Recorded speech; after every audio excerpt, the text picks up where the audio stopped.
All right, we are returning from closed session. Do we have a report out? Thank you, Mr. Mayor. This afternoon, the City Council had a special meeting at 4 o'clock and took up two items of business. The first was existing litigation, 350 Sacramento, a nonprofit, and Oscar Balaguer versus City of Rancho Cordova. In that matter, the city received updates from litigation counsel and provided direction. In the second matter, conference with real property negotiators relating to a piece of property at 10801 White Rock. The city council received information from and provided direction to its real property negotiators. The council took no other action this afternoon. Okay, I'm going to adjourn that regular meeting and call our 5:30 meeting to order and ask the city clerk to call the roll. Councilmember Gatewood? Yes. Councilmember Budge? Here. Councilmember Terry is absent. Vice Mayor Pulapati? Here. Mayor Sander? Here. And colleagues, I need to attend today's city council meeting remotely for a just cause due to what appears to be a contagious illness that I have. I've been feverish for a couple of days, including today. Probably a bad cold, but apparently not COVID, caught during travels last week. So there is no one else with me at this location at this time. Let's see, and I think that's the only qualifier I need to make. With that, City Clerk, if you can announce the meetings for video recording and playback schedule, please. Yes, because Mayor Sander is remote, our meeting tonight will be teleconference, so those who are joining us via Zoom and by telephone will be able to participate throughout the meeting. I just wanted to let everybody know that. The meeting of the Rancho Cordova City Council will be cablecast on Metro Cable 14, the local government affairs channel on the Comcast Consolidated Communications and AT&T Uverse cable systems. The meeting is closed caption and webcast at metro14live.saccounty.gov. Today's meeting will replay on Wednesday, March 6th at 9 a.m. and Thursday, March 7th at 9 a.m. The meeting can also be viewed at youtube.com/MetroCable14. A DVD copy can also be ordered from the City Clerk's Department, and a webcast of this meeting will be available on the city's website within 48 hours of adjournment of this meeting. All right, very good. We are now going to do the Pledge of Allegiance, and that will be followed by an invocation. David, unless you have asked somebody else, Stacy Delaney has offered to do the Pledge of Allegiance for us. That would be great. The invocation will be done immediately thereafter, if you remain standing, by Donnie Burleson with the Freedom Church. So Stacy, take it away. Please join me in the pledge. I pledge allegiance to the flag of the United States of America, To the republic for which it stands, one one nation, nation, under God, indivisible, with liberty and justice for all.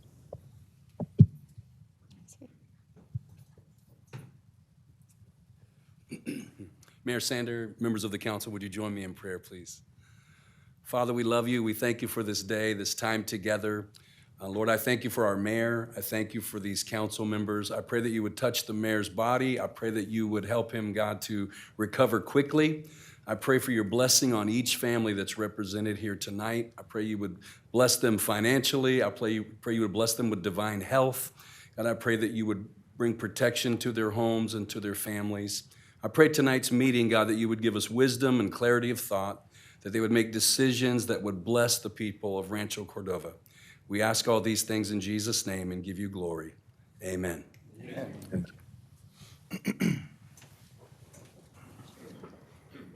Thank you very much. Okay, we have presentations to do, item number 13. And the first is a presentation of proclamation to Sora Optimist International of Rancho Cordova and Gold River for Women's History Month 2024. And Siri and Orlinda, can you present that? Siri's got it. Excellent. I've added that to your library.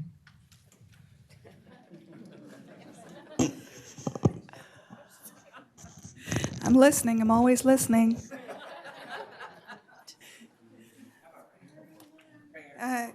I'll let the city clerk, look up there and see which way we see. Where are we gonna be? Okay, maybe we do it this way. Do it that way, face that way. This way? Because then you turn around. Put the camera on you. Okay. So the city of Rancho Cordova recognizes Soroptimist International of Rancho Cordova and Gold River in honor of Women's History Month.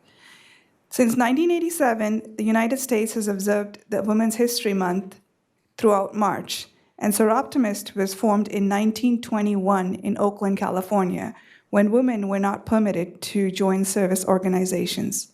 Soroptimist International today has approximately 160,000 members and supporters in 21 countries. The Rancho Cordova and Gold River has served the city and surrounding communities for nearly 15 years. Congratulations. So this is your 15th year. Equipping women and students with tools to take control of their future and write their own history. And therefore, be it resolved, the City Council of the City of Rancho Cordova does recognize Soroptimist International of Rancho Cordova and Gold River for advancing educational opportunities and promoting health and well-being in our community. Thank you, and here's the proclamation from the city.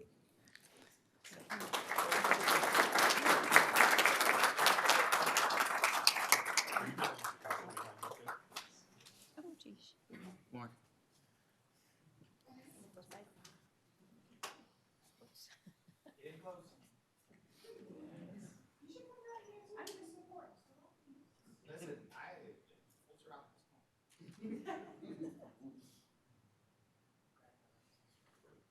Nice. All right. That is great.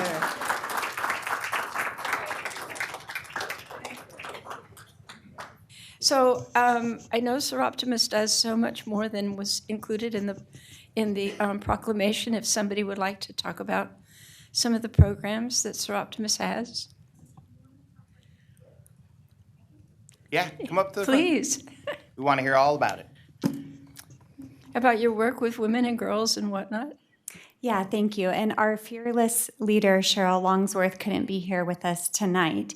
But my name is Wendy Little, and I've been part of Soroptimist for almost 2 years now. And the programs, we run a scholarship program for women to help them with education or to help support themselves financially. And that's called the Live Your Dream Award, which women can apply to annually. And just starting last year, we kicked off a Dream It, Be It youth conference for girls to help them with career support, development, to really think about what their dreams are for the future and equip them with the tools to make that happen. And then we also support different educational activities and prevention activities to help women and girls get out of sex trafficking. Anything else you want to add? And we just thank the community for its support and letting us continue to do this work in Rancho Cordova. Thanks. We appreciate you all. Thank you.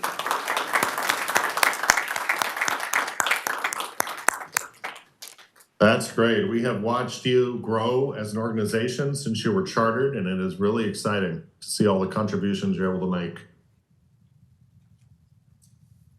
All right, we are moving on to public comment. Members of the public wishing to address the council on any matter not on the agenda may do so at this time by completing and submitting a speaker card to the city clerk.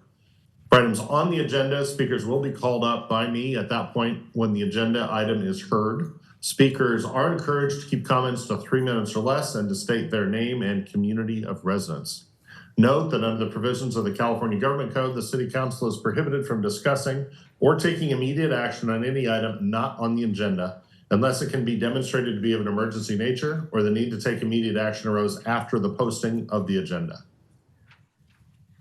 Well, Stacy, do we have public comments? Yes, I'd also just like to make one addition. If you're joining us via Zoom or telephone, there's some additional instructions that I'd like to read for you to be able to share your public comment. They've also been placed on the city's website if you're needing that information as well. If you're making a public comment via teleconference, please use the raise hand feature at the bottom center of the screen. If you're participating by telephone and you would like to make a public comment, please press the *9 to raise your hand. For those participating by Zoom or telephone, please wait to be called upon by the city clerk. Tonight, we'll start with those individuals who are in the room, and we'll start with Larry Ladd. Larry, you'll have up to 3 minutes to speak. Larry Leroy Ladd, one of the founding parents of this community, and I'm wearing my Community Advisory Group for Airjet Superfund site issues hat to follow up on the comments I made at the last meeting, David, because repetition is your friend when it comes to rhetoric, so I'm going to kind of start off the same way. We agreed, you nodded, David, that chromosomes are numbered from 1 to 22 according to their size. So imagine that big guy over here, little guys over here. When it comes to NDMA in liquid rocket fuel, it's the chromosomes in the middle. It's the middle ones, 11 and 12, that you focus on.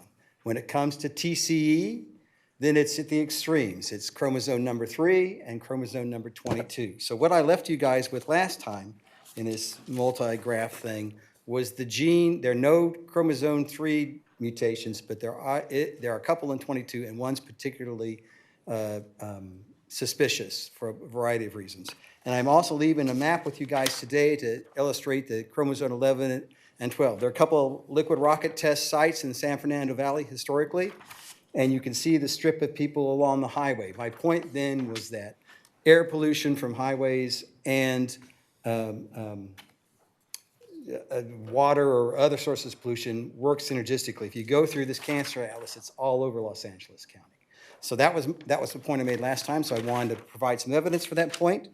And thank you very much. Looking forward to the discussion on city flowers and drainage. Thank you, Larry. People always ask me when they figure out I'm a scientist and in public office, what do those two things have to do with each other? And I say, one's logical and one isn't. But then there's other items like this that sort of bring it to the front again. Any other public comments? The city clerk's office received public comment via email from Valerie Knipschild. That email was distributed to the city council. It's been placed in a binder in the back of the council chambers and printed, and it's also been posted on the city's website. I am looking at Zoom, and I do not see any hands that are raised, Mayor Sanders. All right. We're going to move on to council reports. Garrett, you're up. All right. A couple things really quick. Mills Crossing update. Mexicali dinner, whereas the churches around here, they go down to Mexico and build homes.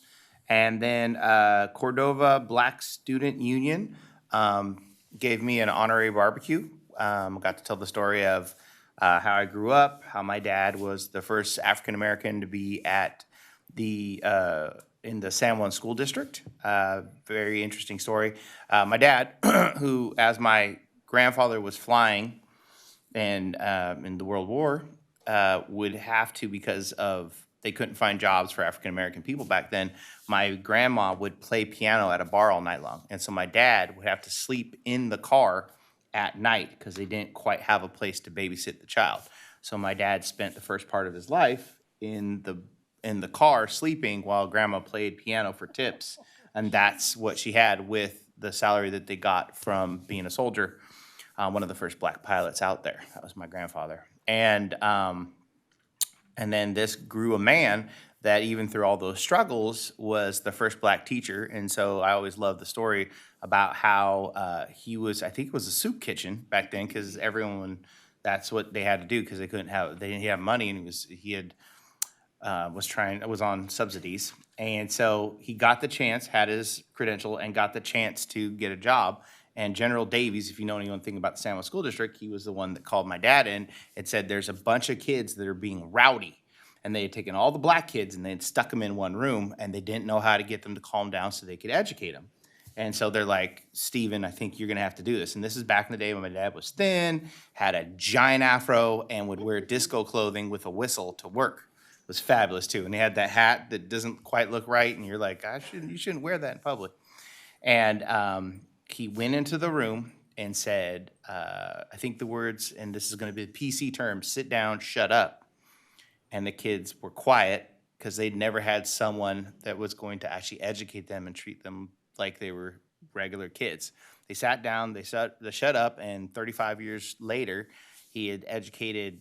He's been went all the way up to principal of a high school, taught at was a VP of Encina, VP of Bella Vista High School, and just really put his stamp on the community that we're in. And so I always treasure what an amazing man he was. And so they got to hear about that and how this council was the first one to vote on one of, I think, 7 black city councilmen that have ever been in the region. And at the time, I think I was number 5, and this was our first step. And then we've been super diverse ever since. And we got Siri Pulpati, who took us double that direction. And so I just really enjoy that. So I thank them immensely. And then I'm hoping that I can work with their Measure H, Measure R. A lot of the kids would, a lot of the African-American kids that are part of this group have never been to a college. And so they're hoping that we could set up something so they could go visit HBCUs, which, if you don't know that, are historical black colleges. And so I am going to work with those individuals to see if we can set up something to give them a taste. Because if they want higher education, Rancho Cordova will literally bend over backwards to see what we can do to introduce them to it. That's it. Thank you.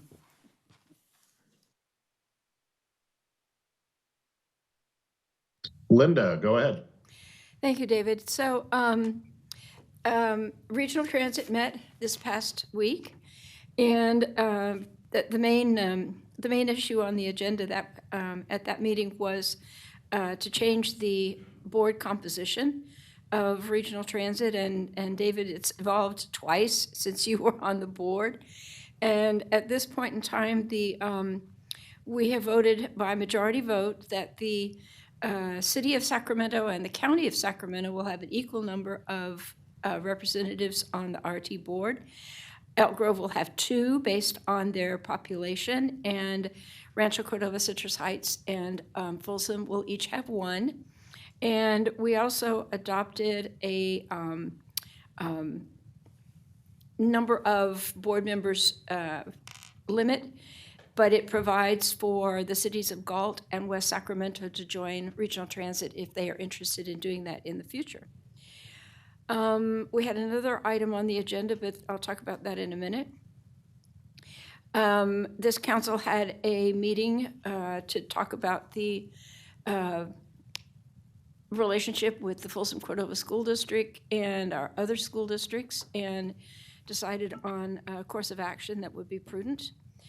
I had a great time reading to little kids at Peter Shields Elementary last Friday. Reading Across America is always one of our favorite events, and while I'm not a fan of Dr. Seuss, I took instead a book called There's No Such Thing as a Dragon. And we had a great time reading that book, and all the little kids learned that if you have a small problem, you need to pay attention to it before it becomes a very big problem.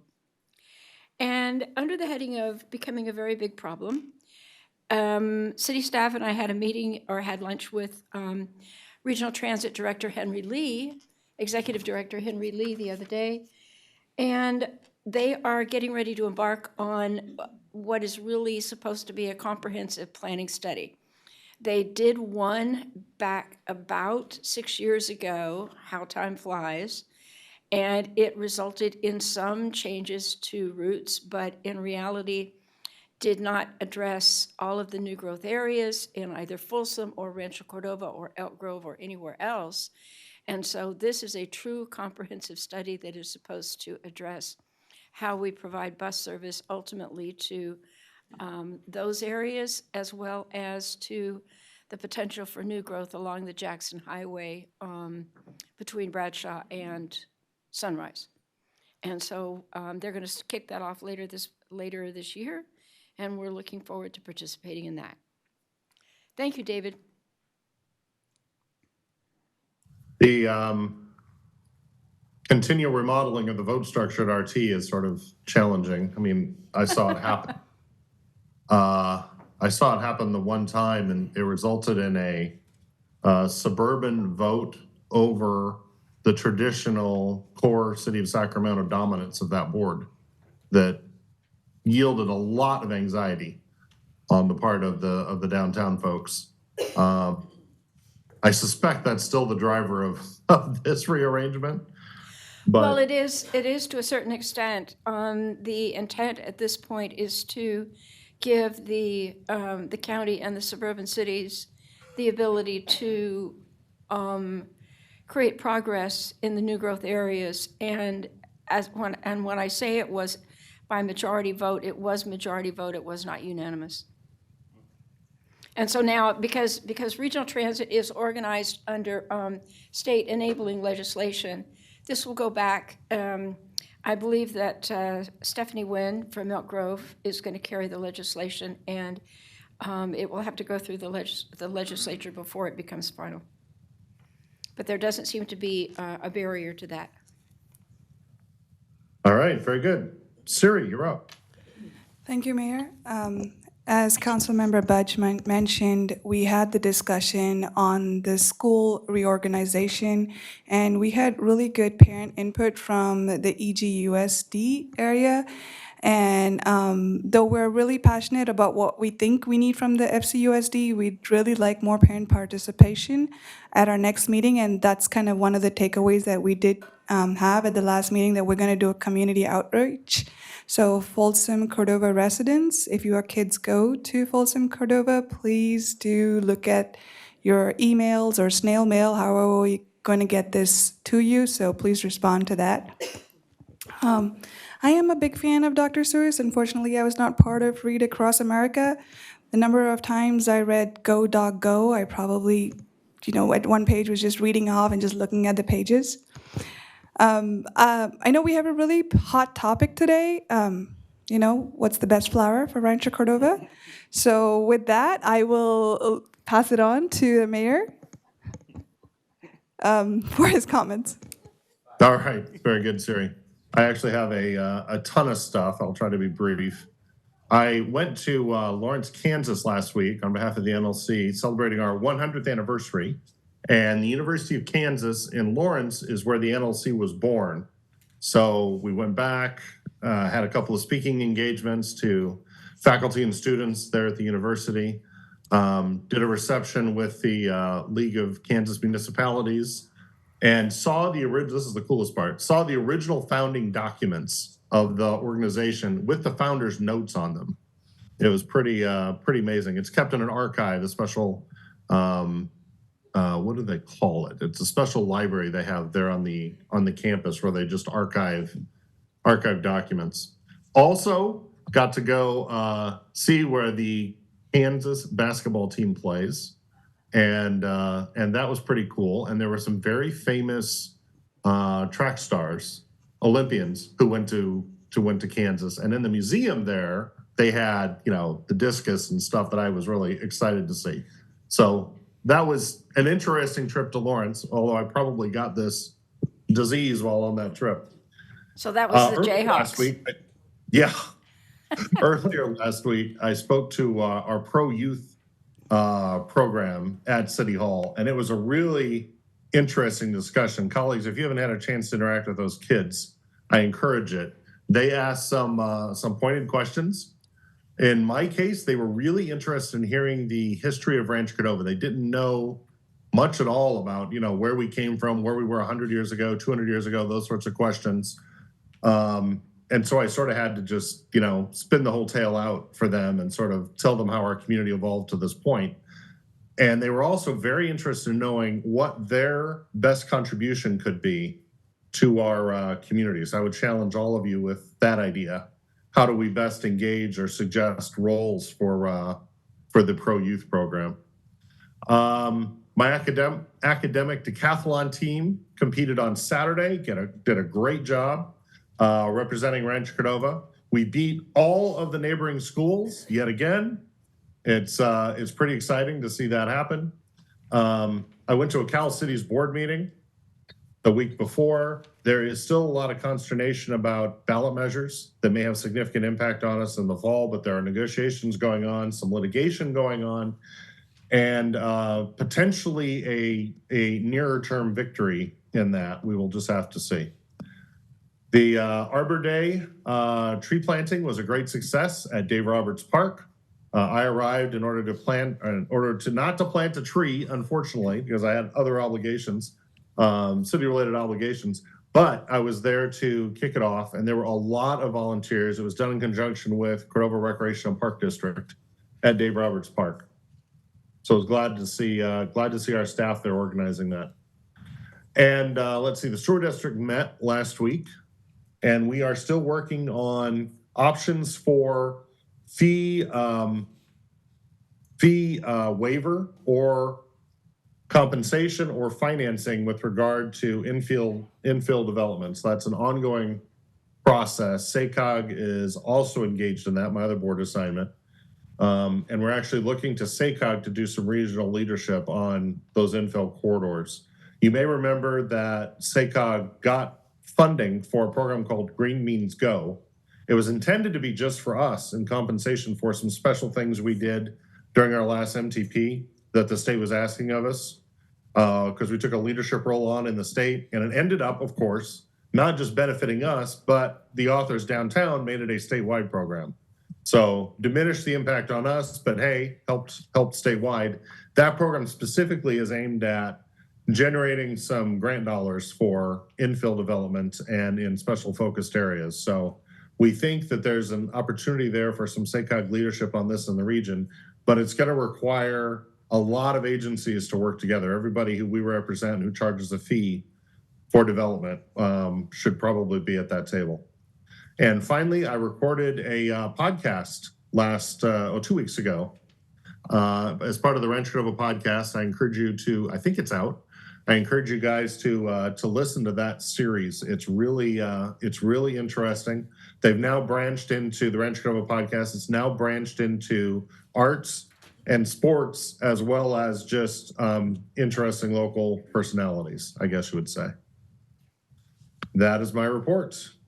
And if there's nothing else from the council, I think we're ready for city manager's report. Thank you, Mayor. Just a couple of quick youth-related announcements for the group. One is the city staff has a community pride scholarship that we support through different events and fundraising of our local staff efforts that is now open and available. So this is 2 $500 scholarships that's available for a high school student, senior in Rancho Cordova, that is now up and available. So if you have any high school seniors or things that want to look at this as taking advantage of it, you can go to our website under Community Pride Scholarship. That is now, application is up and available. The second youth-oriented is we have our 1-year anniversary. We're having a birthday party at the Rancho Cordova Youth Center. That would be next week. And so on March 14th, 5 to 7, we have a birthday party open house for the Rancho Cordova Youth Center. So still trying to drive additional usage and families and things to take part of our youth center and celebrate the birthday. So come and enjoy some cake and cupcakes and the activities that you can see happening at the youth center over there. So those are my 2 updates. Very good. All right. With that, I think we're going to move on to item number 17, consent calendar items. Consent calendar items consist of matters deemed routine and non-controversial by staff. Unless a member of the council wishes to pull an item for individual consideration, all items will be approved by one motion. Citizens wishing to address the council for any matter on the consent calendar may do so at this time by completing and submitting a speaker card to the city clerk or by using the raise hand feature in Zoom or telephone.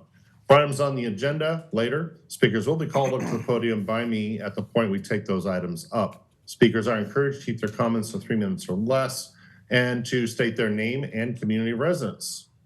Council, are there any items you wish to pull from the consent calendar? Yes, David, please. Could we pull 17.2 for some clarification? Okay, we'll pull 17.2. Is there any public comment related to the consent calendar? If there's nothing else, then I would move 17.1 and 17.3. So I have public comment for 17.2, which is the item that you pulled. Right, but I would move Yep. approval of 17.1 and 17.3. All right. We need a second. Thank you. You need a second. I heard 2 people on the second. One. Okay. Vice Mayor Pulapati is the second. All right, very good. Roll call, please. Councilmember Budge? Yes. Councilmember Gatewood? Yep. Councilmember Terry is absent. Vice Mayor Pulapati, Yes. Mayor Sander. Aye. That was unanimous vote. Item 17.2, roundabouts.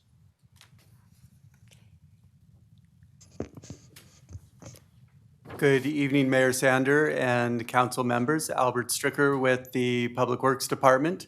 And I appreciate the opportunity to provide additional clarification on the planning study. The main goal of the planning study is to identify guidelines which can be used to evaluate roundabouts.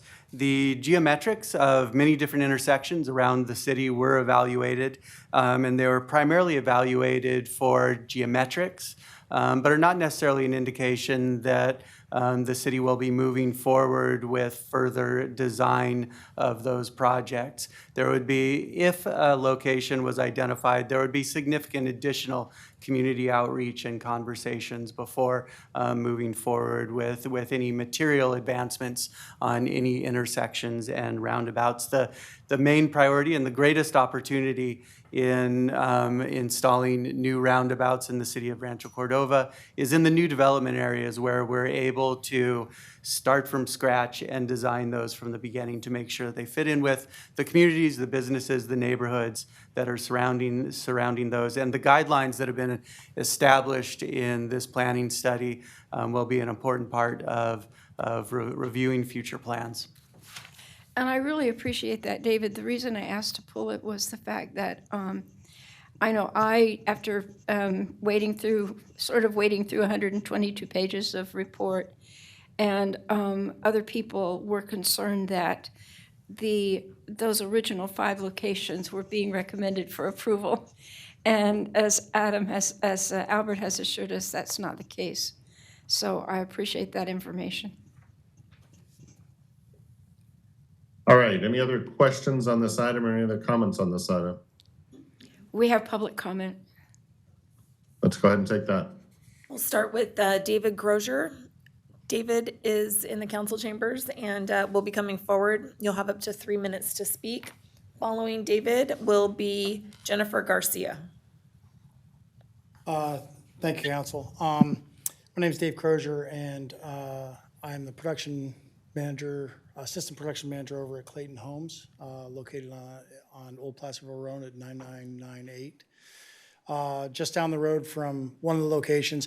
Now, whether or not something's changed as far as the locations, but one of the original locations that was being looked at was Rotier and Old Placerville Road, which I was present on the last council meeting that had this on the agenda. And for speaking from a business standpoint, it's just not a very conducive place for roundabout, in my opinion. It's first off in a commercial area. There's not a lot of homes. There's very little walking traffic that's actually down in that area. So when you look at it, all it's really doing is taking a stoplight out, putting in a roundabout, which doesn't stop anybody from coming out. We have about 200 employees that try to merge onto Old Placerville Road from our facility, which is right next to Happy Lane, which has no light, and a merging lane that comes in, so they barely stop to come around. There's been, in the short time I've been with the company, just over 2 years, there's been 3 accidents at our site from people pulling out, some from our employees and some from just other people that are trying to get onto the Old Placerville from across the street in the Lincoln, I think it's Lincoln Village neighborhood. We also, as a business, we're pulling out manufactured homes. So we have anywhere from 24-foot homes to 65-foot homes that try to get out onto that street. With the loss of that street light down at Rotier, that's just going to be just a nonstop road. You're never going to have the ability for traffic to slow down or stop to the point where you can actually pull out any of our houses. A lot of times they have to pull out cross traffic to go towards Bradshaw, but we also have quite a few, because that is even difficult with the light, that actually go the other direction on towards Rotier on Old Placerville. So I'm just here to basically consistent persistence and just kind of show my opposition in regards to the roundabout, that area. I think they're a great idea. I've been in communities that have them, and they're awesome.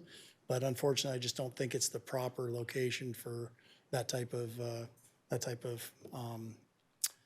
roundabout. So, thank you. Thank you. I've got one question for you. When those large vehicles pull out, do they have escort vehicles? We have pilot cars. Yeah, we don't use in-house. So we sell to retailers. They set up their own hauling company. So they do have pilot cars, which do make their way out. When there's a break in it, they'll pull out with their lights and stuff to help facilitate getting the homes out of our facility. And there's very few times, other than when they get to certain places permit-wise, that we have to have like a police escort or something for wide loads. Right. Everything we build falls in compliance with standard trailer size or trailer size for semis. We'll say. Okay. Nothing over 50. Thank you for that. Totally aside from the roundabout issue, that is something we should be aware of. Yeah, So I appreciate that. you got it. Thank you. Jennifer? Thank you, Stacy. Jennifer Garcia, Stone Creek.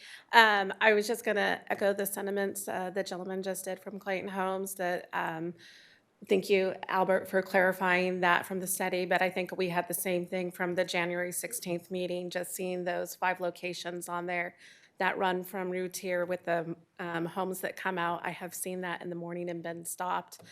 They really need a lot more space, and a traffic light would probably be there better than a roundabout, and especially at the VA hospital also. That is not a good location. So I just wanted to echo that, but thank you for the clarification, and I like the glasses on you. Have a great day. Valerie is our next speaker. Compliments on the glasses. That's great.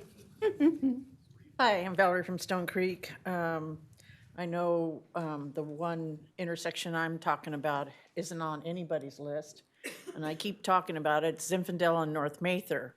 I would like to see a roundabout in that area in the future to slow down the traffic on Zinfandel. And it has been done. There was just one done in San Benito County. It's called a turbo roundabout. And there were trucks going through it. So that area has become a trucking area, Zinfandel and North Mather. And it would be feasible to have that roundabout there to slow down the trucks and slow down the commuters. Thank you. Thank you, Val. Valerie's our last speaker in the council chambers for item 17.2. We did also receive emailed public comment from the following individuals: Jim Garcia, Jennifer Garcia, and James Garcia. I am looking at Zoom and I do not see any hands that are raised. All right, we will close public comment and vote on item 17.2. Is there a motion? Yeah, I'm willing to move 17.2, the roundabout feasibility study, with the clear understanding that it is the study that is the main goal of this whole exercise. Is there a second? Second. Roll call, please. Councilmember Gatewood? Yes. Councilmember Budge? Yes. Councilmember Terry is absent. Vice Mayor Pulapati? Yes. Mayor Sander? Aye. That's a unanimous vote. Thank you, Albert. Okay, we are on to item 18, consent public hearing items. Consent public hearing items consist of matters deemed routine and non-controversial by staff. Unless a member of the council wishes to pull an item for individual consideration, all items will be approved by one motion. I am opening the public hearing. Is there any public comment? We have public sorry. Go right ahead. We have public comment for items 18.1 and 18.2. All right, why don't we take those now?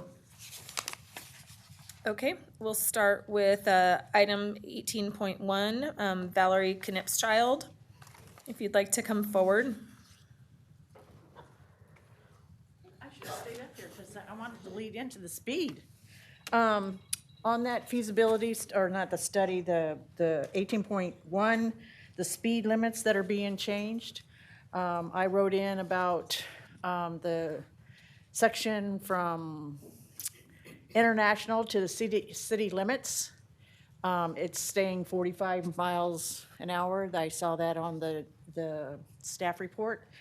And I would like you to consider slowing that down to 40. I wanted it 35, but maybe 40. Because we drive through here, it's 35 miles an hour. You drive through 40 residential areas, it's 45. So I don't understand why the business area is 35 and the residential is 45. Thank you. We also received an emailed public comment for 18.1 from James Garcia. And 18.2, we also received an emailed public comment from James Garcia. Those are the public comment items that I have received for items 18.1 and 18.2 on the consent public hearing items. And I'm looking at Zoom, and there are no hands that are raised. Okay, we will close the public hearing. I'll comment, Valerie, you should seek out Albert in the room. He gave a great explanation to that inquiry at the last meeting, I think, which is the city is required to survey all of our streets for speed on a certain schedule. And we run the risk every time we survey a street, which is the only, a speed survey a street, which is the only way we can adjust the speed limit, I think, that if we survey it and the majority of traffic is actually going faster than the speed limit, there's a factor in there of like 80%, we are not allowed to lower it. We might be forced to raise it. So it's sort of a strategic choice about how we pursue speed limits. So Albert, if I didn't mess that up, you might want to clarify it. That's terrible. Good evening, Mayor Sander and members of the council. Albert Stricker with the Public Works Department. And Mayor, you have it generally correct. We set all of our speed limits are based on an engineering traffic study, except for those roads which include minor residential streets that are set by essentially a state standard called a prima facie speed limit. Our intention for Zinfandel Drive is, as new driveways, new signals along with the current development in Elliott are moving forward, that creates additional friction on the roadway and tends to slow down traffic. So after the signal and some of those new driveways come in off of that development that's under construction right now, we will do an engineering traffic study at that time. Thank you, Albert. Let's see, colleagues, we've got items 18.1 to 18.4 in front of us. Do we have a motion? I will move approval of consent public hearing items 18.1, 2, 3, and 4. Second. And I should let everyone know I am now no longer alone at my home. My wife has now arrived. My wife Maggie, she is over the age of 18, so I have to disclose that under the meetings. And unfortunately, I can hear her. Unfortunately, I can hear her cough in the background, so that's not a good sign. All right, but we have a motion and a second for our consent public hearing items 18.1 through 18.4. Could we have a roll call, please? Councilmember Budge, Yes. Councilmember Gatewood, Poopa not yes. Councilmember Terry It's is not Voldemort. absent. Vice Mayor Pulapati, Yes. Mayor Sander. Aye. Can I request the city manager to go over how we chose the new street name for a quick minute? Since it's going to be on a TikTok, so be prepared. And I'm just letting everyone know that motion passes. Yeah. Unanimously. So we did talk about this Pupinot Court name change. Just the new name is good. Why we chose the new name. Artist Point was the selected name, and these came back to council at the previous council meeting, and there was a discussion. All of these names came from other places in Yosemite where the current name, or now the old name, is from. And so all the choices that were presented to the council at the last meeting came from places in Yosemite Valley. And this Artist Point is what the council selected as their preferred street name. Thank you. Yeah, I was just going to say that the new name that was chosen is from the same area as the last street name. So those who are feeling nostalgic about that area, the new name is also from Yosemite Valley. Thanks. Can we get rid of the no dumping sign underneath? Yeah, there's an Artist Point Trail down there somewhere. Correct. Okay, we're going to move on to public hearing items. The city clerk would announce the subject, 19.1. Yes, let's see. For 19.1, we have a public hearing to receive protests to the proposed Stormwater Utility 1 fee increase and a resolution to submit the question to a vote of the property owners for approval of the proposed Stormwater Utility 1 fee increase. And I would just like everybody to be reminded that this public hearing has remained open.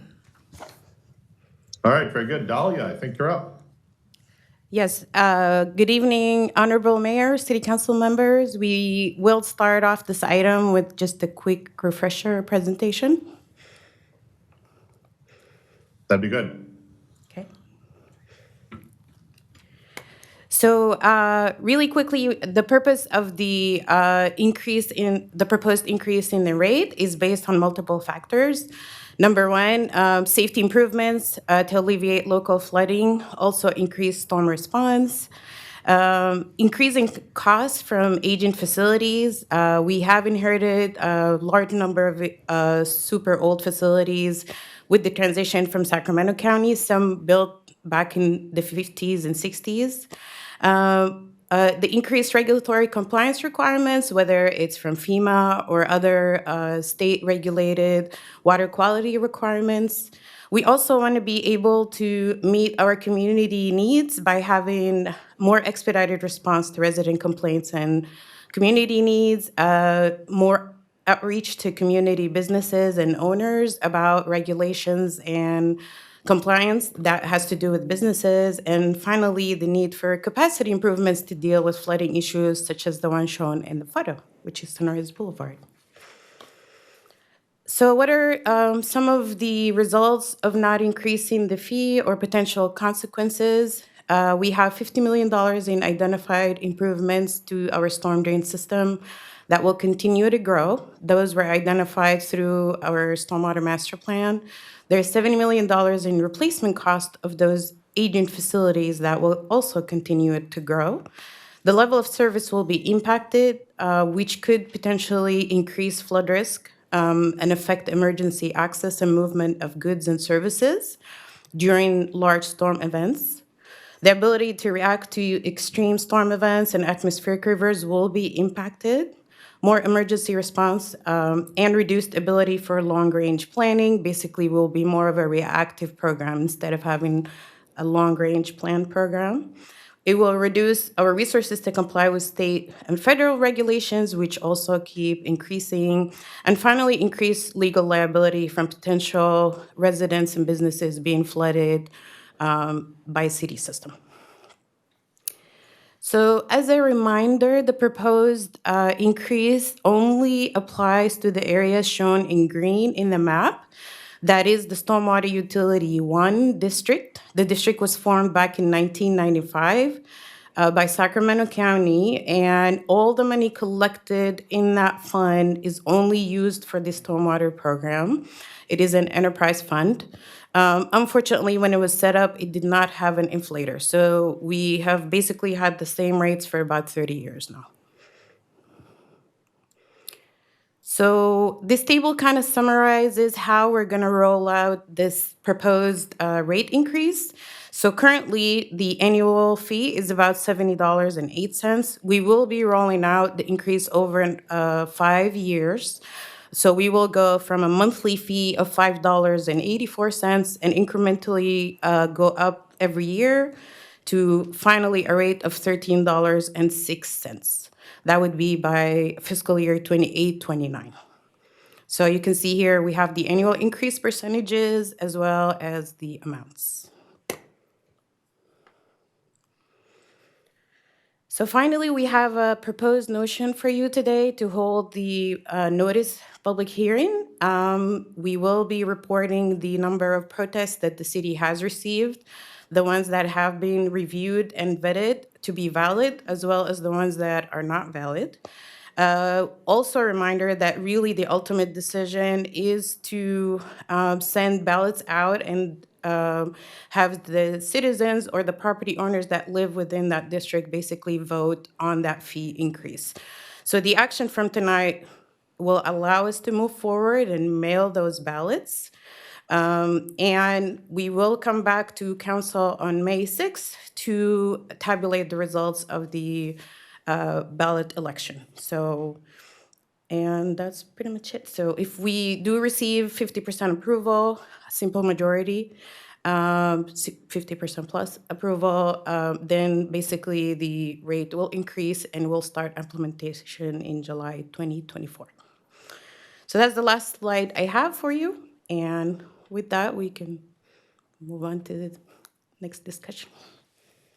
Dahlia, when did we take over this responsibility from the county? So we've taken over the maintenance of the system in 2014. 2014. Yes. And during the past nearly decade, we've sort of done a survey of the full system, come up with a plan for its maintenance, dealt with some critical features, but we inherited a bit of a mess.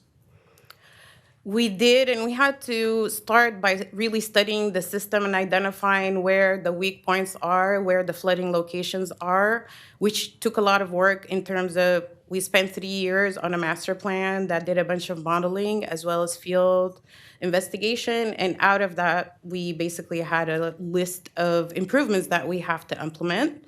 We then use that as kind of a focus to come up with a potential rate that we would be able to use to make these improvements, as well as keep up with other issues that we're not aware of, or areas that we haven't even investigated. So there's been basically 30 years of no fee increase here. Yes. And as a result, there's but the trade-off for that, having a level fee, is the maintenance is way behind. Correct. Okay. And then, of course, our ability to maintain what's actually there is also inhibited. Yes. All And right. This public hearing is still open. Is Madam City Clerk, do we have any public comment on this item? David, could I ask Dahlia a question, please? Yes, yes. Go ahead, Council. So, given that one big flooding slide is on Sunrise, does this also help to fund construction of the drainage basin at the parcel that we purchased on Monier? Yes, it does, because we did receive a FEMA grant to help us build that basin. However, the grant only covers 75% of the cost. So 25% of the cost needs to come from the Stormwater 1 district. Yes. Okay, and so that gives us the ability to divert the water off of Sunrise. Yes. and into this new to be created basin. Yes. Okay. Any other comments or questions, Council? All right, public comment? So we'll start with Larry Ladd. Following Larry will be Jennifer Garcia.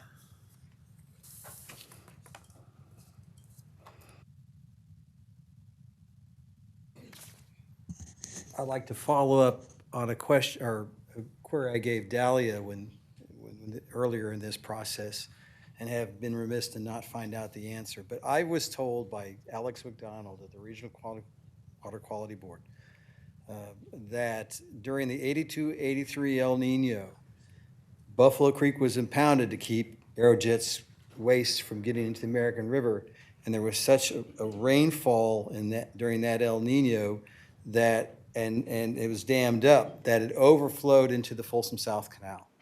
The water got that high there. And so my question for her, if that's true, and he said it impacted the whole future of the peripheral canal. If that's true, then there's some documentation on that in the Bureau of Reclamation. And so my question for Dahlia was, did you have a chance to consult that in terms of your scenarios about what might cause flooding? That's I just wanted to get that in the record. That I don't know. Maybe, Alex thought I was gullible and was pulling my leg, but that's what he told me. And so that's why I passed that on to Dahlia. Thank you. Next speaker is Jennifer Garcia. Sorry, I'm receiving notes from my husband because he's not here because he's on a school board call. So just checking in back and forth. I'm glad that you guys are going to do the study and reach out to the public and stuff. I, again, and my husband again, just want to reiterate that we really think that this is something that should be absorbed by the city, that it should come under the general funds, because we do have a lot of lower income families and families that are on fixed income and cannot absorb additional taxes or rate increases. So I'd really like the city to look at that when they send out and they hear from the community, to keep that in mind, that this is something that really should be looked at. We need to build the city's infrastructure a little bit better. So that is it. Thank you. In addition to those two speakers, public comment was sent via email that came from James Garcia and Jennifer Garcia for this item. Those comments have been distributed to the city council. They've been placed in a binder in the back of the council chambers, and they have also been uploaded to the city's website. We also have a speaker via Zoom. That's James Garcia. And James, you'll have up to 3 minutes to speak. Great. Can you hear me okay? Yes. Okay, great. Again, James Garcia, resident Stone Creek. Yeah, I'm here also to oppose the stormwater utility fee increase for a number of reasons. Again, it is due to the fact that we have grown as a city over the last 20 years. And as such, we need to change the way we're doing business around the city. And it's time to stop having all the landowners pay for all the infrastructure, but use all the taxpayer money that we receive, because we receive taxpayer money. It's from everyone. It's not just the landowners that benefit from this. So we need to merge everything, dissolve the current stormwater utility districts that, since we have 2 of them, dissolve them, merge them into one, and then put it all under the general fund. Because again, we have the capability to build our infrastructure properly and have it funded under our general fund, as opposed to the tax burden of each individual out there. Because again, we have guests that can actually shop in our city due to the fact that our stormwater is taken care of. That's what prevents that flooding from happening, and we need to be able to do that at this point in time. Our taxpayers are already overburdened with everything else that is going up. Water's going up. PG&E is unfairly taxing all of us that we don't live in a wildfire zone, but we now have to pay for that mistake that they've had over the years. So we're taxed enough. It's time to go ahead and put it under the general fund instead. And especially since we're going to be getting rid of that county payment for becoming a city, it's time to use that money to rebuild our infrastructure. Fix our roads, fix our stormwater, fix everything else. So I would like to have us look at our pocketbook one more time as a city instead of as the residents. So that's it for now. Thank you.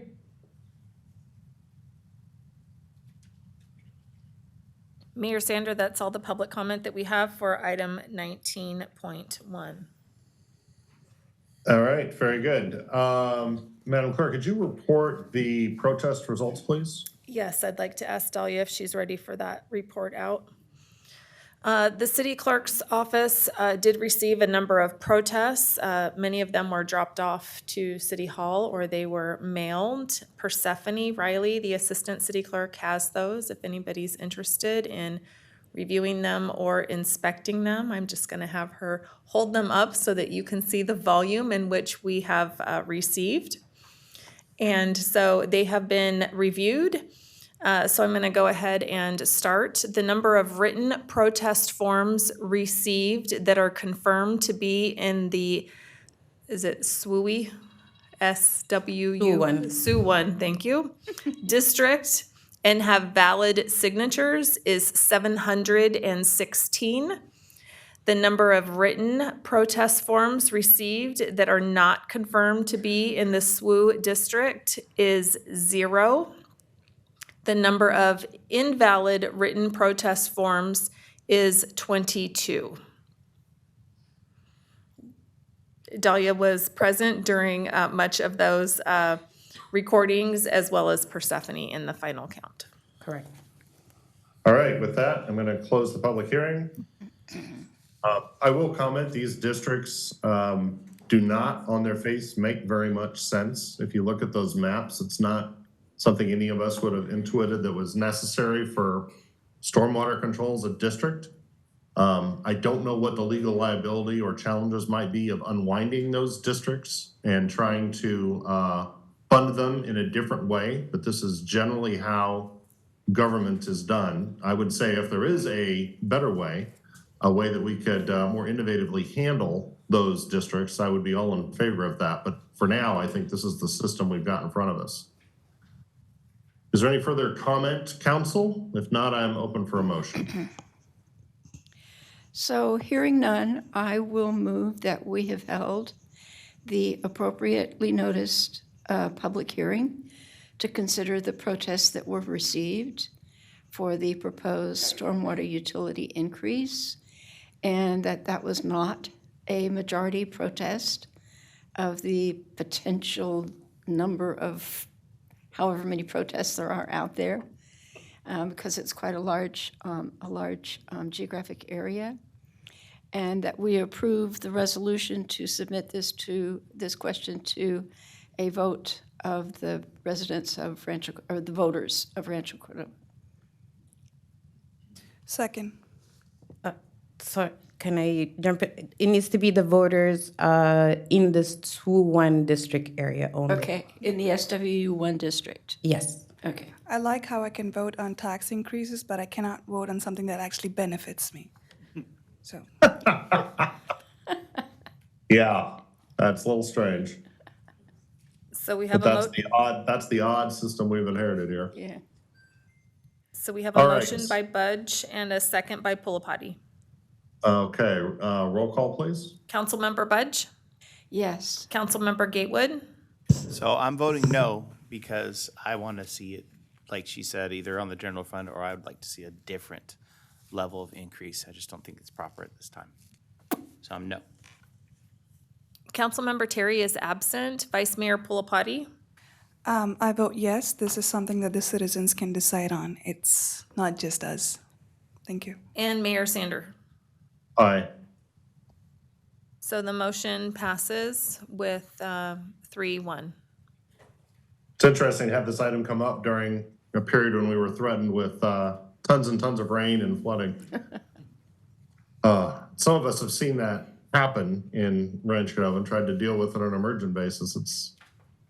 It is very unfortunate when it occurs here. All right, we're going to move on to, let's see, what's our next item? Regular calendar item, I suppose. We're moving on to item 20.1. If the clerk could announce that subject. Yes. A resolution authorizing the city manager to execute contract number 2024-33 with either Atlas Disposal Industries or Allied Waste Services of North America for the residential solid waste services and street sweeping services contract beginning January 1st, 2025 through December 31st, 2034. All right, Steve Harriman, I think you are going to be up for staff presentation. And then we're going to have a very exciting draw. We are going to draw. Persephone, are you?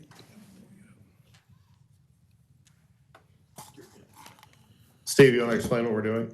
Yeah, we're pulling up the presentation here, so just give it 1 All right, good. second.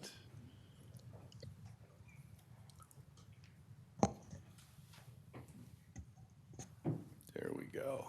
Okay, good evening, Mayor Sander, members of the council. I'm Steve Harriman with the Public Works Department. With me tonight is Scott Hannon and Carrie Baxter with R3 Consulting Group, and we are here to report back on the procurement process for our residential solid waste and street sweeping contract. By way of an introduction, the current contract with the public for residential waste collection expires at the end of 2024. On January 17th of 23, the City Council directed staff to go out to bid for a new contract beginning January 1 of 25. On January 28th, we released an RFP and we received 4 proposals on September 15th of 2023. On December 4th, the Proposal Evaluation Committee presented Atlas and Republic as the finalists in this process and recommended award of the new contract to Atlas Disposal. The City Council had a 2-2 vote on that night. 2 council members supported Atlas and 2 supported Republic. The City Council asked both companies to submit best and final offers for further consideration, and they were received on January 5th of 2024. So tonight we're going to do a presentation on the best and final offers. We're going to have a 10-minute presentation from each company. The city clerk is going to choose a company name out of a bowl, and that is going to determine which company presents first. So I encourage both companies to be ready to go. We will receive public comment. And the staff recommendation is for the City Council to adopt a resolution authorizing the city manager to execute a contract with either Atlas or Republic. So in effect, we're asking the council to select one company tonight. This is a agreement of the new, a summary of the new agreement, and I'll go through this very quickly. We've seen this before. It's a 10-year contract, weekly garbage and organics, including food waste, a variable can rate system, 32, 64, 96-gallon trash cans available, every other week recycling, curbside collection of oil filters, sharps, and household batteries and holiday trees, bulky item program, 3 at 10 cubic yards per year, garbage recycling and mixed organics at city facilities at no cost to the city, garbage recycling and porta potty at up to 10 city events per year, like 4th of July and iFest. The contractor does the billing, customer service, and public education. It includes street sweeping, which is 14 sweeps a year on residential streets, a 40% minimum diversion rate, and diversion is sort of another word for recycling. It's the amount of material that the contractor will compost or recycle and keep out of the landfill. 2,000 cubic yards per year of illegal dumping collection and no cost to the city. And then finally, new compressed natural gas vehicles must be in place by July 1 of 26. So, is my pointer working here? On December 4th, we had presented the total revenue that would be paid by Rancho Cordova residents to the companies over the 10-year term of the contract. And on December 4th, we presented actually that Atlas was slightly less on total revenue, $101 million versus $102.3 million. In reality, there was a glitch in the rate model, and actually, Atlas was a little bit higher on the original proposal, $108.2 million versus $106 million. But then we went out and asked for best and final offers, and boy, we came back close. So this, again, is the total revenue paid by our residents to the company over the 10-year contract. The Atlas proposal was then $104.4 million, and the Republic was $104.1 million. So this is just a simple graph showing what those rates are. This includes street sweeping. So on a 32-gallon trash, we're off by 18 cents over 2 months. So that would be 9 cents a month, $66.14 versus $66.32. On the 64-gallon trash, we're off by 12 cents on a 2-month bill, so 6 cents per month. And finally, on the 96-gallon can, we're off by 72 cents, or 32 cents a month. So again, these rates are very close. This slide is showing the first column here shows the amount of the rate increase from current rates in the original proposals. So Atlas was, let's call it 12.5%. Republic was about 11.9%. The percent increase in the best and final then actually came down a couple of percentage points for both companies. So this is just showing the actual dollar amount that is being saved on the solid waste rate through the best and final process. And really, this is meant to be a compliment to both companies. We asked for best and final, and both companies, in fact, came down quite a bit on their rates. What am I doing wrong? Oh. So in the current contract, this is showing the diversion. Again, this is the amount of waste that is diverted from the landfill through composting and recycling. The current contract is a minimum of 40%.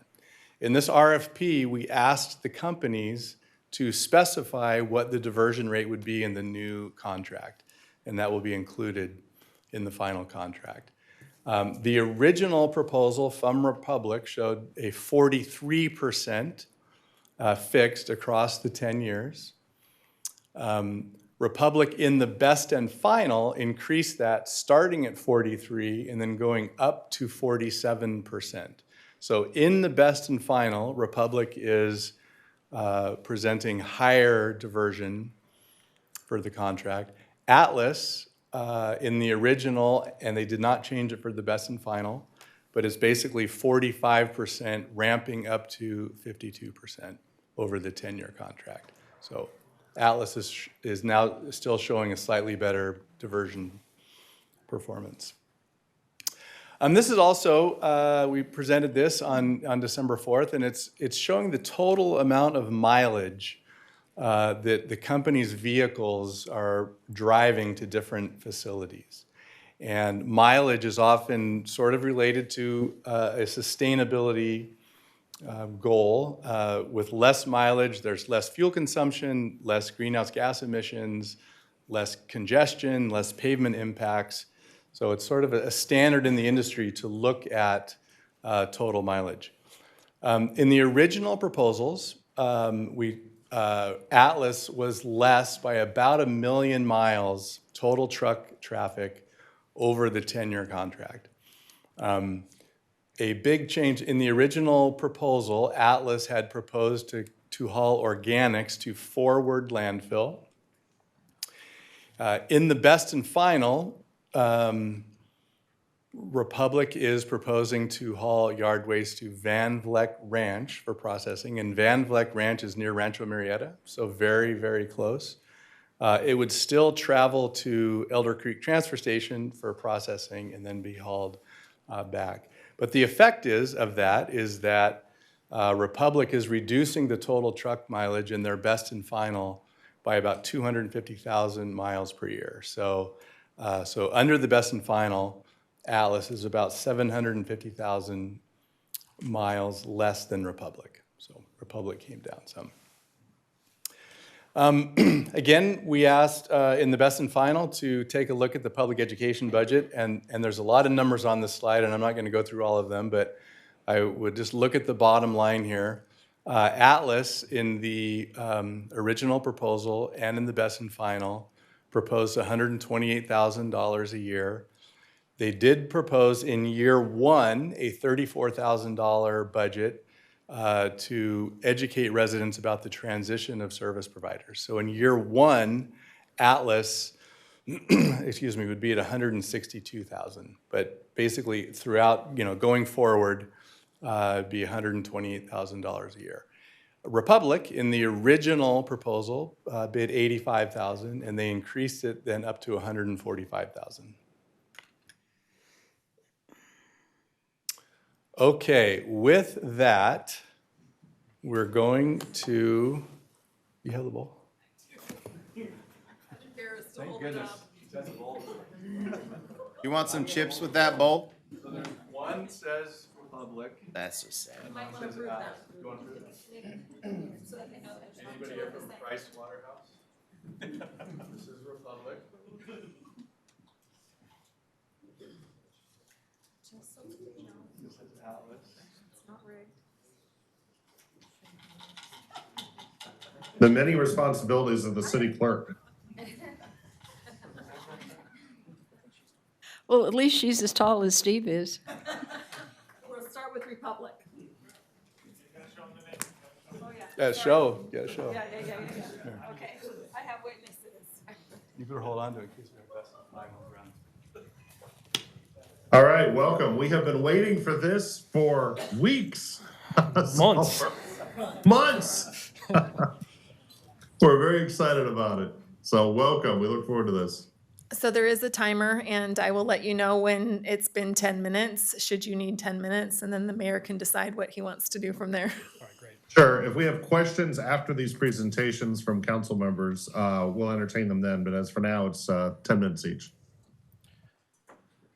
All right, good evening, Mayor, members of the council. My name is Colin Wallace. I'm the General Manager for Republic Services here in Sacramento. I've been with Republic Services for roughly 10 years. And I'm here to present to you our best and final offer. So when I was last here in early December, we heard a lot of feedback, and we took that feedback to heart, and we really tried to address all those items that we heard about. And I'm going to give you a brief overview of some of the changes we made and a couple highlights from our proposal. So the first thing we did was we went back and we sharpened our pencils, and I'm proud to say that we were able to reduce our base rates by $1.06 per bill on average. And the great thing about this for us is that we actually kept ourselves as the lowest cost bidder. In addition to that, I'm excited to announce that we are offering a new program. It's a 20% discount for eligible seniors and low-income residents.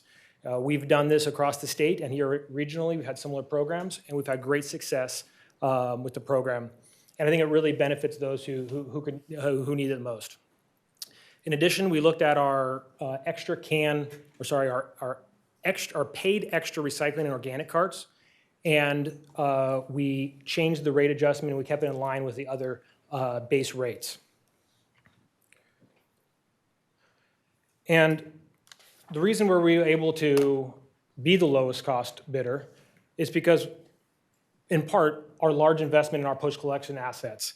And I want to quickly just touch on our landfill. So we are proposing to take Rancho Cordova's material to our owned and operated landfill. And what that does is that allows us to control our cost. And we feel very confident that we're going to be able to match our cost with the rate adjustment that's in the contract, and we will not need any additional special rate adjustments during the term of the contract for disposal. If I were to take the material to a third-party landfill, Kiefer, the county landfill, we couldn't say that because we don't have a crystal ball. We don't know what's going to be happening in the future, but we can look back and see what happened in the past 10 years. And if you look at the past 10 years, the gate rate at Kiefer has outpaced the contractual CPI by 47%. So what that means is if we were to take the material to Kiefer under this contract, there would be an additional $310,000 of cost that we would pass on to the ratepayers, tack on franchise fees, and you're looking at about a 4% higher rate today than you are allowing us to take the material to Kiefer. In addition to our investment in our landfills, we are proud to announce and excited to announce that we are a new owner of a MRF, a material recycling facility or material recovery facility here locally. We purchased Recycling Industries facility in North Highlands, and this not only demonstrates our commitment to the region and to sustainability, but it also is going to have immediate environmental impacts. What this does is we're going to take all of our recycled materials that we collect here locally, and we currently send that to the Bay Area to be processed. That's all going to stay locally now. And that's going to reduce vehicle miles traveled by 600,000 miles per year. So it's a massive number, and we're excited that we're able to do that. As Steve mentioned too, one of the major changes to our proposal is we are going to be taking the green waste that comes out of the city here, and we're going to be sending that to Van Fleck Ranch to be processed. It's a locally owned ranch, and that's going to reduce our vehicle miles about 250,000 miles over the course of the contract. In addition to our investment in our post-collection assets, we've made significant investments in both sustainability and innovations. And I just want to touch on a few of these. First, our renewable natural gas. So Republic has been using renewable natural gas for the past 5 years. And recently we signed a new contract with Clean Energy to procure renewable natural gas from dairy gas. And why that's significant is because this dairy gas has the lowest carbon intensity of any RNG. So you could argue that it's the most sustainable form of RNG. And that's what will be going into our new collection vehicles that will be all automated side loaders. Republic is leading the industry in electric vehicles. We are moving faster than any state mandates. We're doing this not because of a requirement, but because we believe it's the right thing to do. And you'll continue to see more and more electric vehicles hit the street over the near future here. We have invested in state-of-the-art in-cab technology, not only to increase our efficiencies, but also to increase the customer experience. And one item that I'm excited to talk about here is our Track My Truck. What Track My Truck is it's basically going to allow residents to log into their app and see where their collection vehicle is en route. So similar to Uber or Lyft, if you can track your driver coming to your house to pick you up for your ride. Residents are going to be able to do that and be able to see where they are where we are along the route. We're doing a pilot project this year in multiple jurisdictions, and we plan to roll that out in 2025.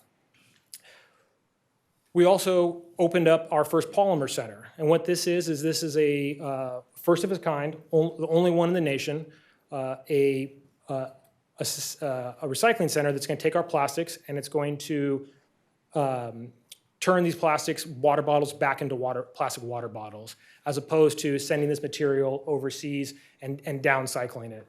So we're really excited about this. It's developing domestic markets, and it is going to reduce the carbon footprint for Republic and the city.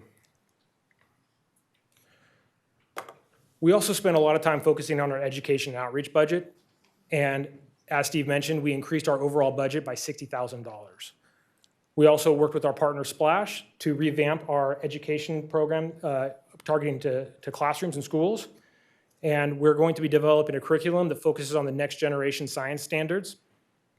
And we just think this is a great way to get that message across to be sustainable and to promote diversion. We're also introducing a career day where we are going to showcase our scholarship program here in Rancho Cordova, but we're also going to recruit candidates who are interested in pursuing vocational careers and also promote our Republic Services Tech Institute.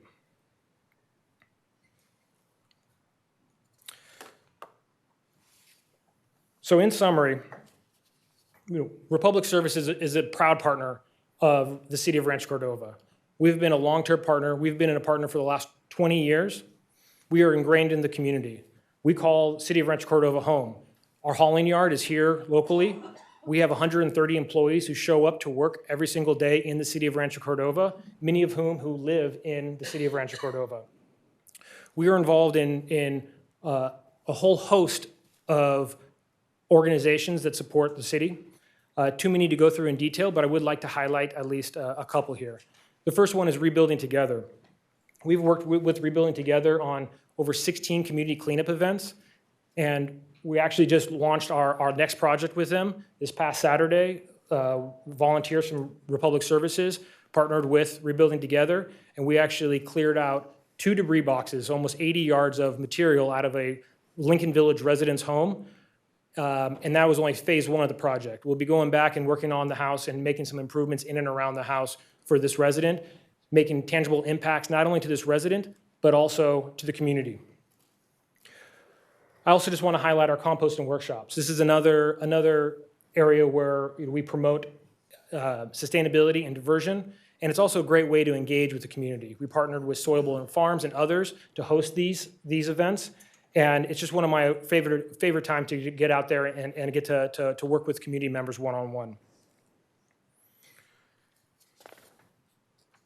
So our entire team is ingrained and entrenched with the community of Rancho Cordova, and we take a tremendous amount of pride of being your partner. And it shows in our 91% residential satisfaction. And we are excited for the opportunity to continue this partnership and continue to offer your residents the lowest rates. We're going to invest more into the schools. We're going to do a better job educating our students. And we're going to be able to do this all without any hiccups, with no transition. We're also excited to bring unrivaled technology and innovation to the city of Rancho Cordova. And I'm excited to continue this partnership. With that, I'm happy to answer any questions, and I ask for your support tonight. Thank you.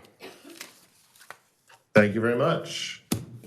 We're going to go on to Atlas, who is also given 10 minutes.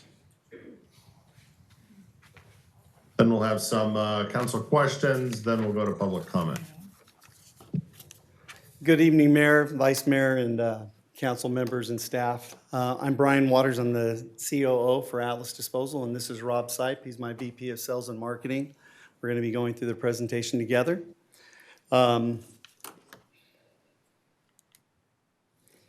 So your local company is Atlas Disposal. We're a company that has been in the partnership of City of Rancho Cordova for the past 25 years. And we've been involved. I was actually one of the guys that was actually running front load routes in this area. And so we've definitely been involved for many, many years. If you look at all the things that we continue to partner up with, I got highlighted areas up there, proud sponsors of the Rancho Cordova city events. Some of the things that we just did, some fun facts on pictures up there is the 4th of July involvement. We've been involved with the city lights. We're part of the board with the Capitol Air Show. And then the bottom one is the local leadership headquarters is right down the street. Rancho Cordova has direct contact to us. That's why Rob and I are up here together, to let you guys know exactly who we are. The next slide, it demonstrates the local success in providing superior service in the waste industry. And Atlas is a local, flexible, and consistent company. We have over 55 years of experience in residential services. We're looking very forward to be able to use that experience to perform at a very high level if we're awarded the contract. Rob, you want to take the next one? This slide presents some of the innovativeness that Atlas has actually brought to the Metro Sacramento area over the years, pioneering in the waste industry as well as in Sacramento CNG vehicles, materials recovery facilities, and CNG. Next slide. Speaking of innovation, Atlas is committed to speed to market and innovation by investing in new technology in with our local partners. This mobile app that will be available to the citizens in Rancho Cordova will help communicate the transition from the previous hauler to Atlas, and we'll be able to speak to them in maybe some of the diverse languages that may be spoken in this community. We're here to help educate customers on how to better help with waste diversion, to update their payments, to be able to schedule a bulky pickup, and most importantly, be able to communicate with us, give us feedback on how we're doing on an ongoing basis. We also have in-cab and on-truck technology to help us with diversion as well. I wanted to address one of the cons that came out in the first presentation about the tipping fees. I wanted to assure you the tipping fees at Kiefer account for less than 10% of the cost of this contract. And no landfill tipping fee increase beyond the annual CPI will be given or a request for the city. Let me tell you why. We have over 100,000 tons that we're able to negotiate with, whether it's other options, and I have many, many other options out there right now. And so we're always looking for something to improve in that area. And I can just tell you that there will be no tipping fee increase past the CPI. Let's talk briefly about transition and timeline. We just give it a snapshot of what it really looks like. The contract award and business plan go all the way to the equipment. Due to the situation here, we've already bought the trucks. And I want to let you know, we think forward and we think about the opportunity that we have to serve Rancho Cordova. And if you look at the communication deployment, it's really about the communication starting, meeting with the city staff, social media announcements, really being effective when it comes to communication and really getting involved with what's going on for a smoother transition. Our goal is also to secure the current drivers as it stipulates in the contract, and that we'd keep the current routes and we'd also keep the days the same currently. Something that we haven't talked about, and we're really excited about this, is we are currently looking to secure 3+ acres in the city of Rancho Cordova to house our trucks and to serve as the first drop-off center for Rancho Cordova residents. We're looking for an opportunity to be convenient for the residents when they really don't have enough for a bulk pickup, but they want to make a quick drop-off. And it would be a great addition to the city of Rancho Cordova to have a drop-off center that we're excited to have. As part of the best and final, we were asked to reevaluate the education budget. As mentioned, in large part, our budget relatively remained the same with few changes. We did insert an academic and vocational scholarship to be awarded annually to each of the newly 5 created districts, and with hopes that the local city council members would assist us in identifying an awardee in that scholarship.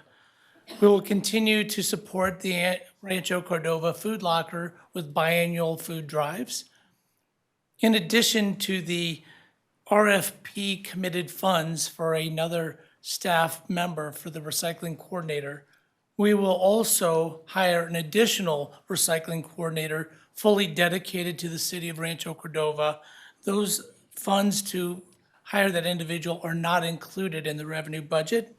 Also, the educational collateral that will be provided will also be in multiple languages for the citizens to be able to read.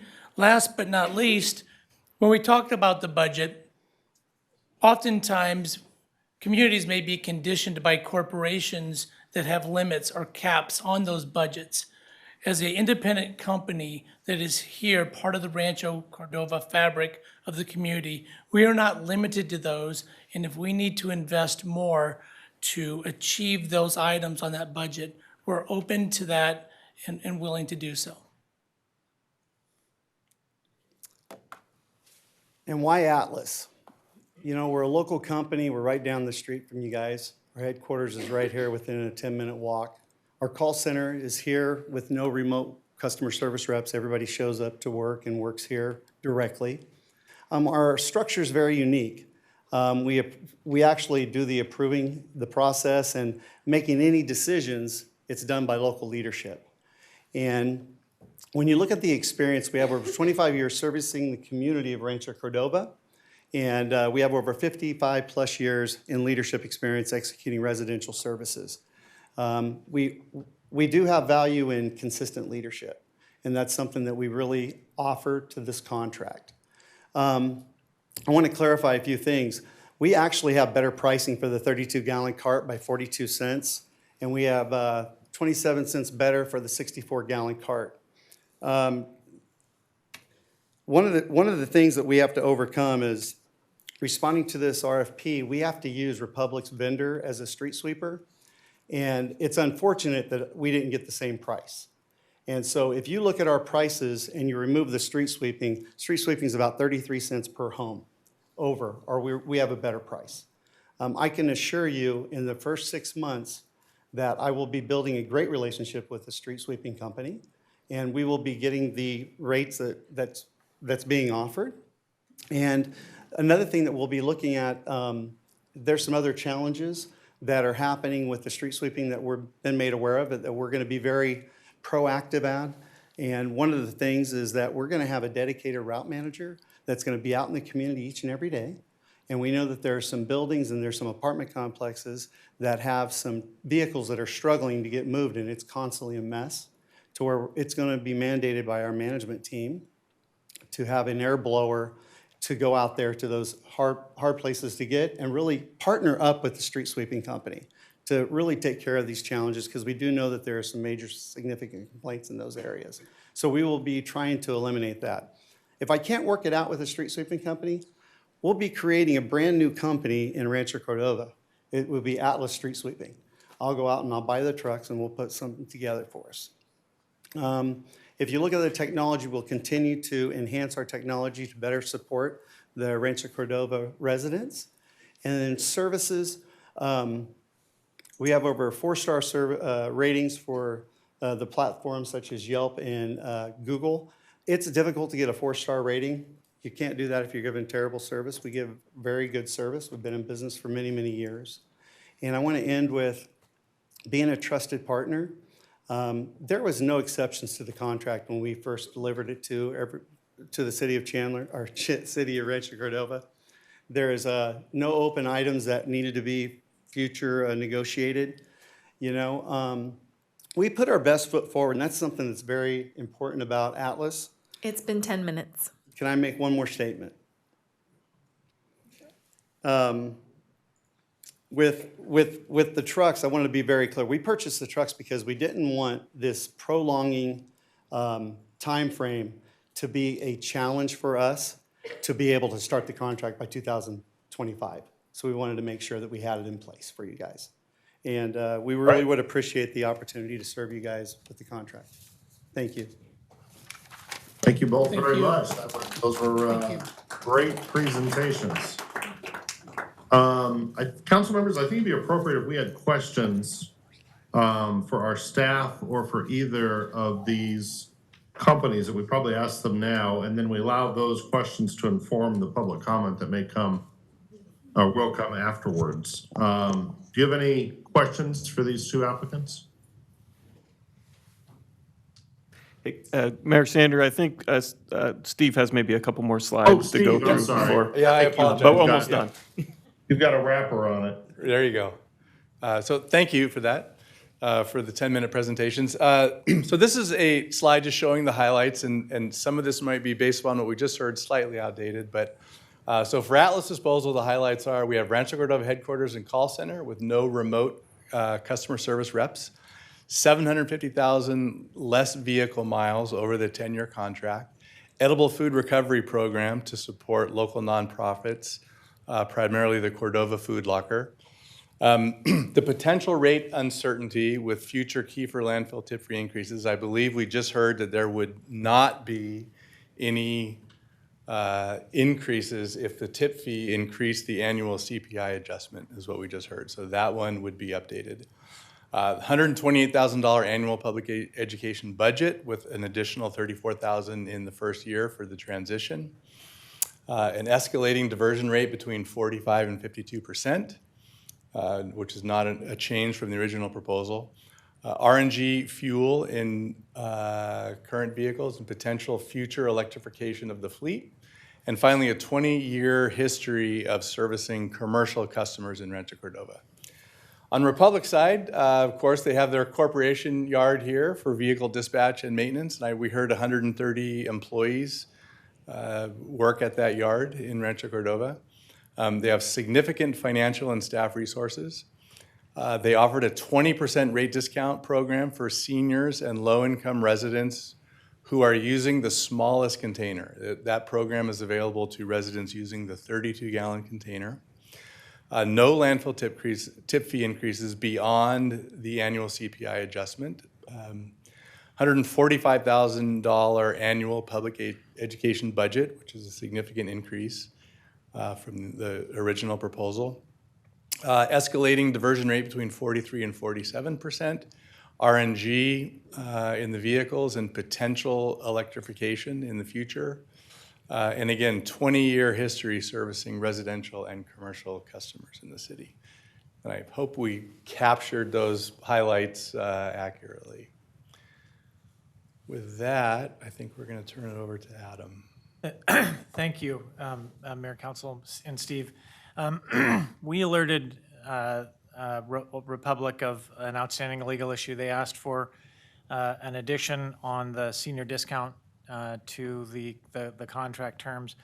We alerted them of concerns that we had about legal exposure that could result from that, and we shared with them language that we would be asking the council to approve as a requirement of accepting that.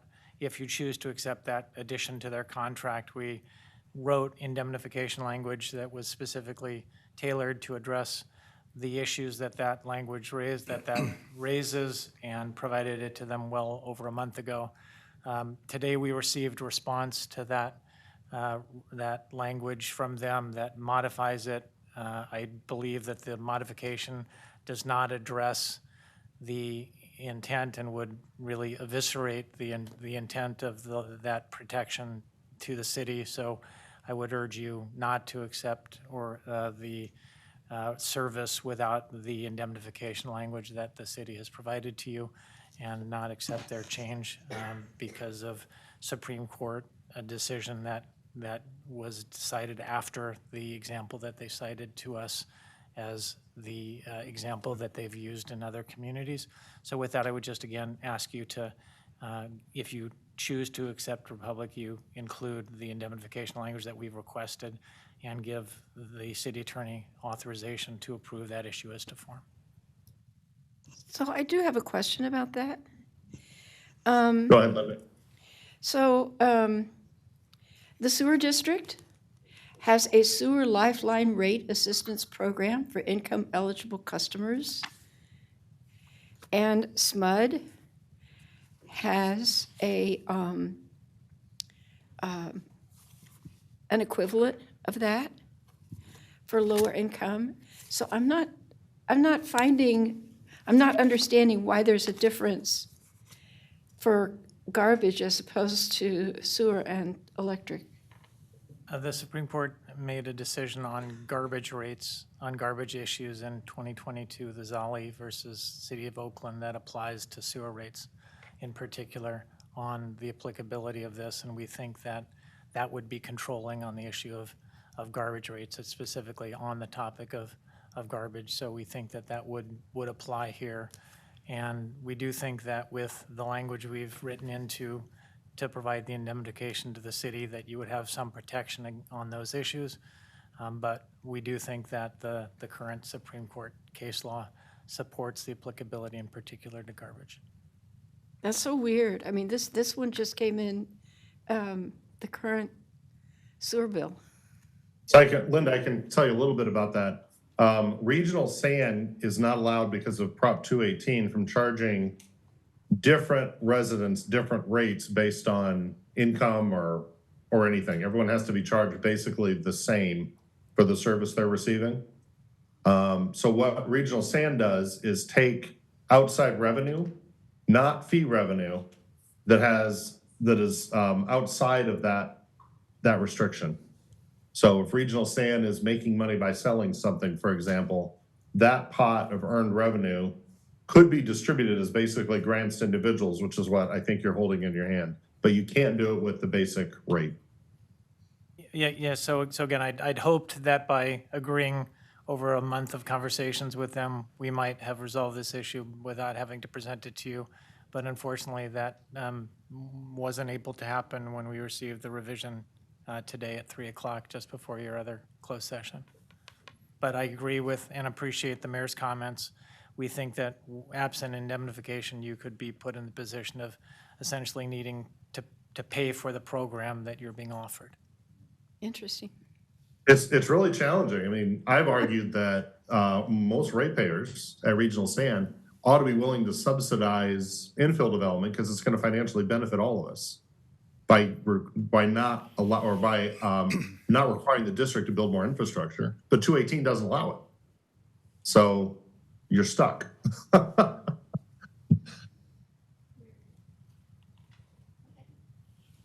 Okay, in conclusion, Atlas and Republic are obviously both excellent service providers, and either company is well positioned to serve the city in the new contract. Our recommendation is for the council to adopt a resolution authorizing the city manager to execute a final contract with either Atlas Disposal or Republic Services.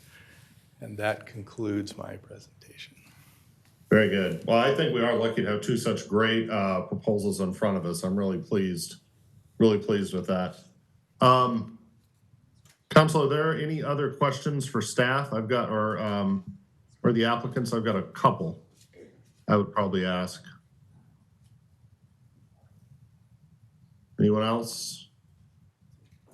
Okay. Steve, there's a comment made about requiring the same street sweeping company to be used by both applicants. And that company is apparently charging Atlas more than they're charging Republic, or something like that is what was inferred. Can you clarify what that requirement is with regard to street sweeping? Yeah, there actually was not a requirement in the RFP, excuse me, to use the same company that's currently servicing the city. Interestingly, both companies are proposing to use the same company, and the rates are different, and I don't know why. Republic is getting a better rate on street sweeping.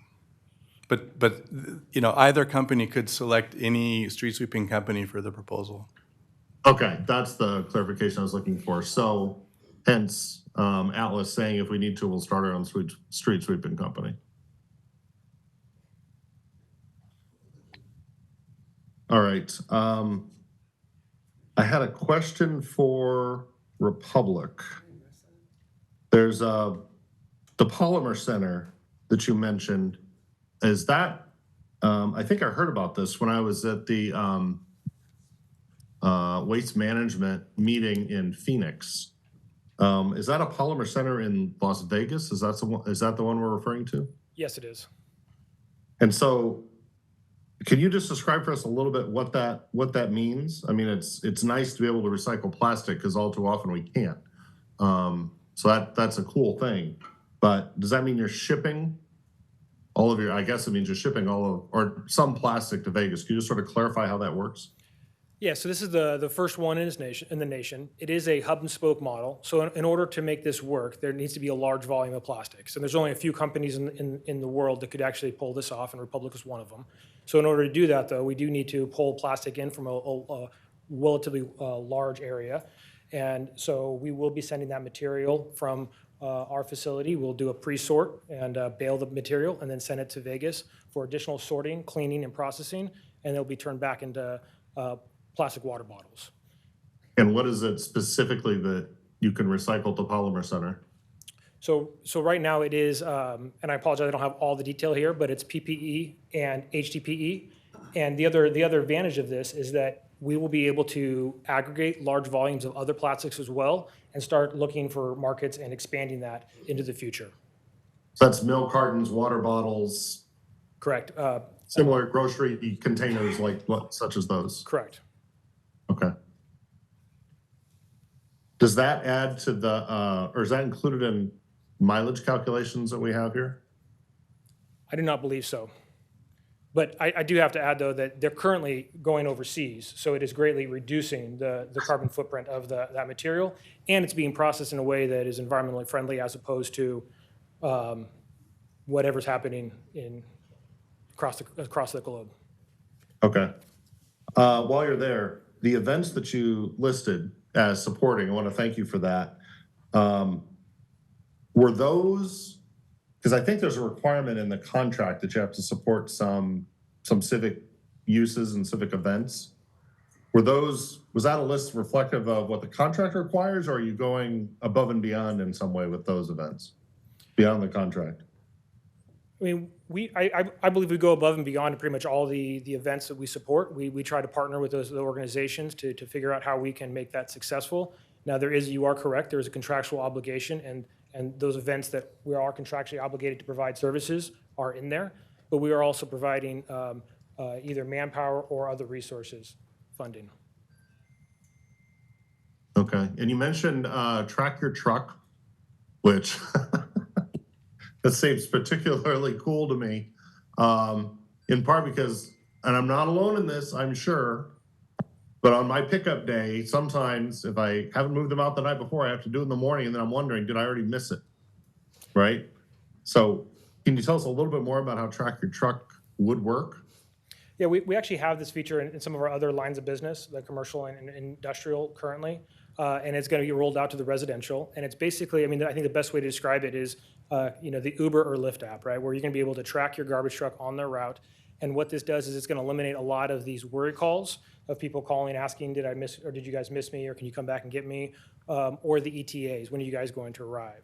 As opposed to making that phone call, now you can just jump on the app and you'll be able to see a map with your garbage truck floating around your neighborhood, and you'll know whether or not you've been serviced or not. So that's going to make it much easier for the neighbors to fill their container and then see it picked up And then before the truck returns on the other side of the street, they rush another full container to the other side. Exactly, exactly. We all know that happens. Okay. Are you, do you have an app, or an app in development, anything like that? We do. We've had an app now for multiple or number of years, and we're continuing to work on making it more user-friendly, giving residents more self-service options. But we do have an app. It's Republic Services, the Republic Services app. So, the functionality of the app, can you schedule big trash pickup with it? All right, by the 27 people behind me shaking their heads, yes, I'm going to go with yes. Yes, you can schedule your bulky pickups, you can schedule extra pickups, you can order new containers, Okay, pay bills. very good. I was not aware of that, so that's an interesting development. I've been routed to your call center before, somewhere else when asking for a big trash pickup, and it was a little confusing actually trying to schedule it. So it's nice to know there's an app alternative. All right, just one question for Atlas, if they're there in the room, they can step up. So you mentioned an app and a lot of functionality with that app that sounds great. Do you have something like Track Your Truck? Yeah, that's a GPS system that ours is in development, and so it is a GPS system that we have, very similar to that. We also have the bulk pickup. We also have a chat function to where if somebody wants to call in or send a text so that they can communicate really quickly with the call center. And so we're trying to make it really universal, easy to use for the residents of Rancho Cordova. All right, very good. And you mentioned an extra add-on to street sweeping, now that we sort of clarified what the So I want to clarify, thank you for that question. Yeah. So we have to use the same sweeping company for the first 6 months. That's the point I was trying to make, right? So when I got the bid, we have to use them for the first 6 months. The price is a little bit different, for sure. Okay. Just to I clarify that. understand. You're proposing though guys on their feet with blowers or something to deal with sort of our chronic litter locations? Yeah, so we're proposing having a dedicated route manager that's going to be in the field each and every day with his own pickup truck with an air blower, not only overseeing the drivers that are there to help them remove any obstacles or barriers that would cause them not to be able to service the customers, but also to be able to follow up with the street sweeping services. So when there is challenge areas, they can go over there and look at those areas, help blow those areas out, multiple areas at that point. So we'd have reinforcements out in the field daily. Okay. So there is a situation we run into, and it's chronic in some neighborhoods. And in some cases, it's ironic because there's enough debris left in the street that the street sweeper will bypass it because it's too much. Mess up the street sweeper or whatever, and there's nobody on foot or no other option to pick it up. So you actually sweep less in the messier neighborhoods because of the amount of debris there. It could be a muffler laying there or a tire, whatever. Yeah. Well, we would love the challenge, David. We would love the challenge as being a company that we can make decisions quickly. If I need to put together one or two other people to go through there to pick up the bulky items first or whatever it needs to be.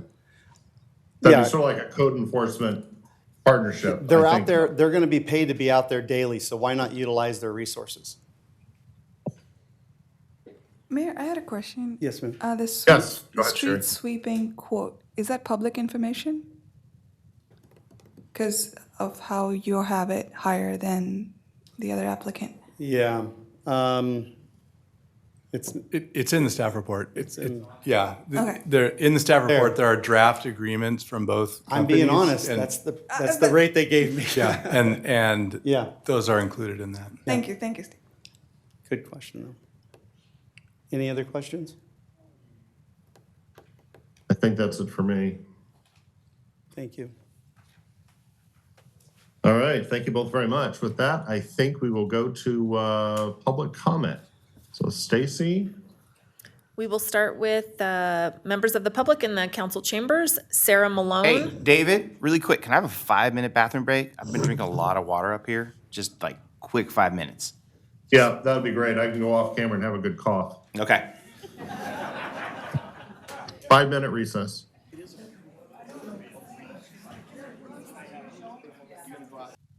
All right, colleagues, been a little more than 5 minutes.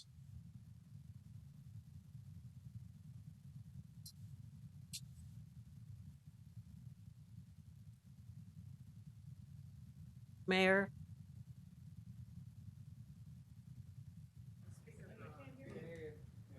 Do I need to repeat that, or you got, okay. Good evening, Mayor Sander, Vice Mayor, members of the council, and city staff. My name is Sarah Malone, and I live in the Stone Creek neighborhood or community.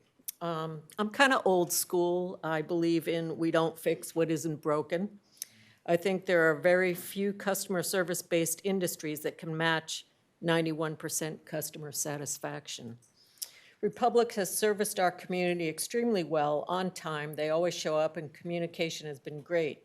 I receive updates via text or phone calls if they're going to be late. Sometimes much to my annoyance, but I do get the calls. Republic Transfer Station is not in Rancho Cordova, so our city's garbage is not dumped at Kiefer. Atlas will use Kiefer, and Anatolia and Stone Creek communities are downwind of this landfill. This will add to the wonderful odors our neighborhoods already experience in the summer heat. It will also create an increase in truck traffic down Zinfandel and through the Anatolia neighborhoods, again impacting the health of the residents. And now we hear they're looking for 3 acres to park their trucks. That scares me even more. For these reasons and many others, I ask that you please choose Republic Services. Thank you.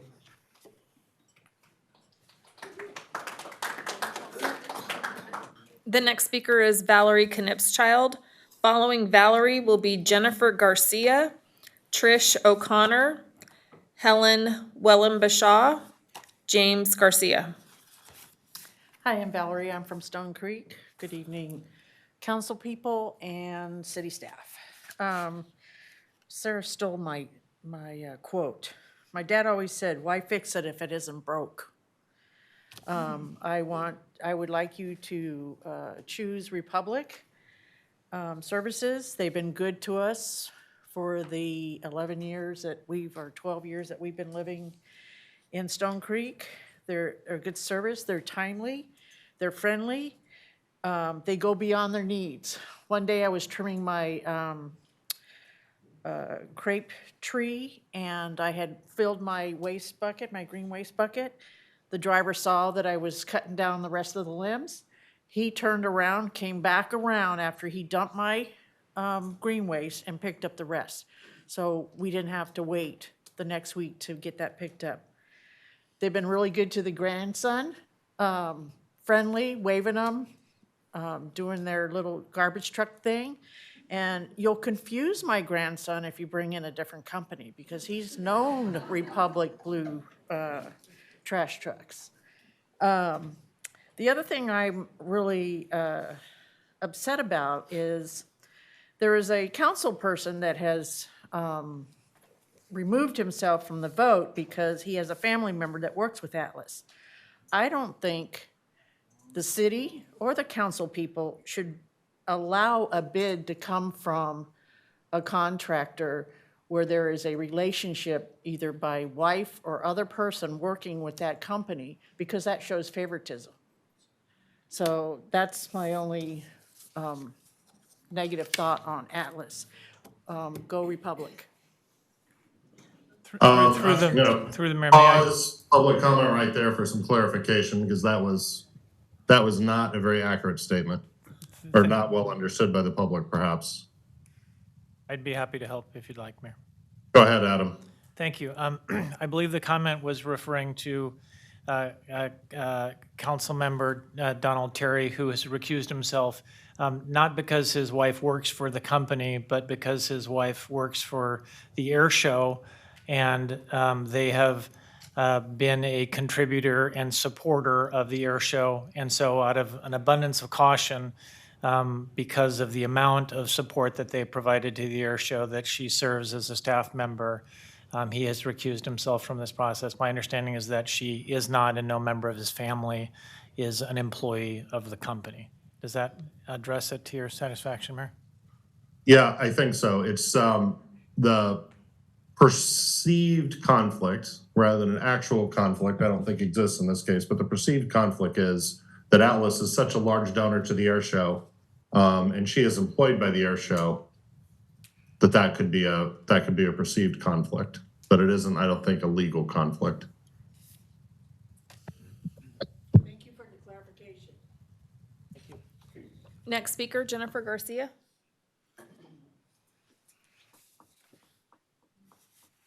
Hi, Jennifer Garcia, Stone Creek neighborhood. I'm here in vote. If I had a vote on the board or the council, I would vote for Republic. They have been providing our service for 9 years now that we have lived in our home. We have never had problems with their call service. They are very friendly. Our truck driver has even honked a couple times when a couple of the neighbors have forgot to put out their cans, but they can see them in the morning getting ready to leave for school or whatever. And they've just provided all around good service.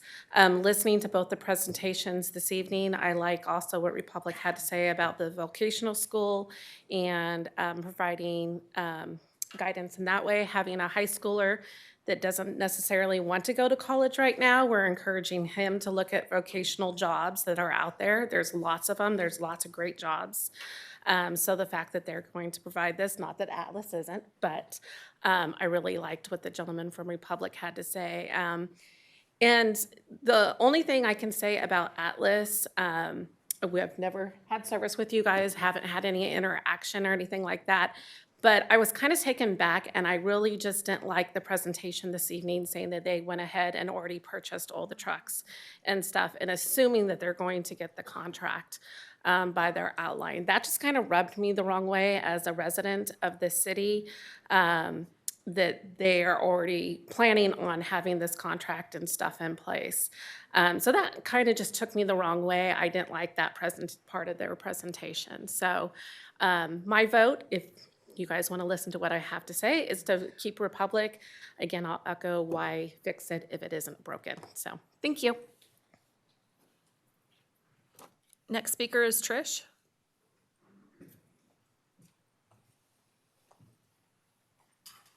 Hi, Mayor Sander and Vice Mayor Polipati and council and staff. My name is Trish O'Connor. I'm a program manager at Rebuilding Together Sacramento. I have worked with Republic Services for the last 3 years. I will say up front, they are contractually obligated to provide services for my nonprofit, but beyond that, they go above and beyond. Colin mentioned that on Saturday we had a project, and it was a volunteer event. It wasn't an obligation, and they showed up in force, and like Colin also said, removed 80 yards of waste from a resident. They'll be back to do more, and I just can't emphasize enough the kindness and generosity that they have provided, and it goes, again, above and beyond any contractual relationship that we might have. Thanks. Next speaker is Helen.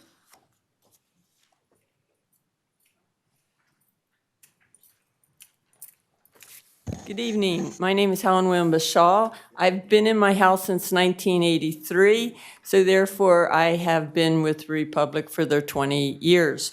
I want to talk about something that irked me that I heard out of Atlas. They talked about air blowers. I own solar panels. My solar panels are real close to the ground because I'm in a corner house. The current street sweepers do not blow near my house because I told them I'll send them a bill quarterly to clean my solar panels. Also, blowing, anybody who's seen people blowing with blowers, they blow it into somebody else's neighborhood. So to me, that is ludicrous. But let's get back to the real thing.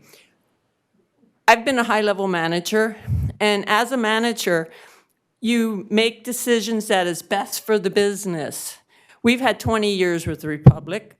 Republic has laid out their plan. They don't add to the Kiefer landfill. And when I listen to Atlas, I hear the pipe dream. We're a commercial company, where Republic is commercial and residential company for Rancho Cordova. So they talk about the vehicles that they've already purchased. That makes me think that the council has predetermined to go with Atlas. When, as a manager, you want to go, you don't change in midstream from a company that has been providing you 20 years of good service to go with a company that doesn't do the same service in your community.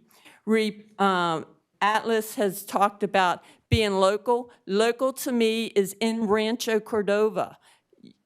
Not all of the stuff that they do local or where they're located is actually in Rancho Cordova, so they're not necessarily local. Anybody who understands call centers understands that Republic does transfer people out of the area because sometimes customers expect instant results.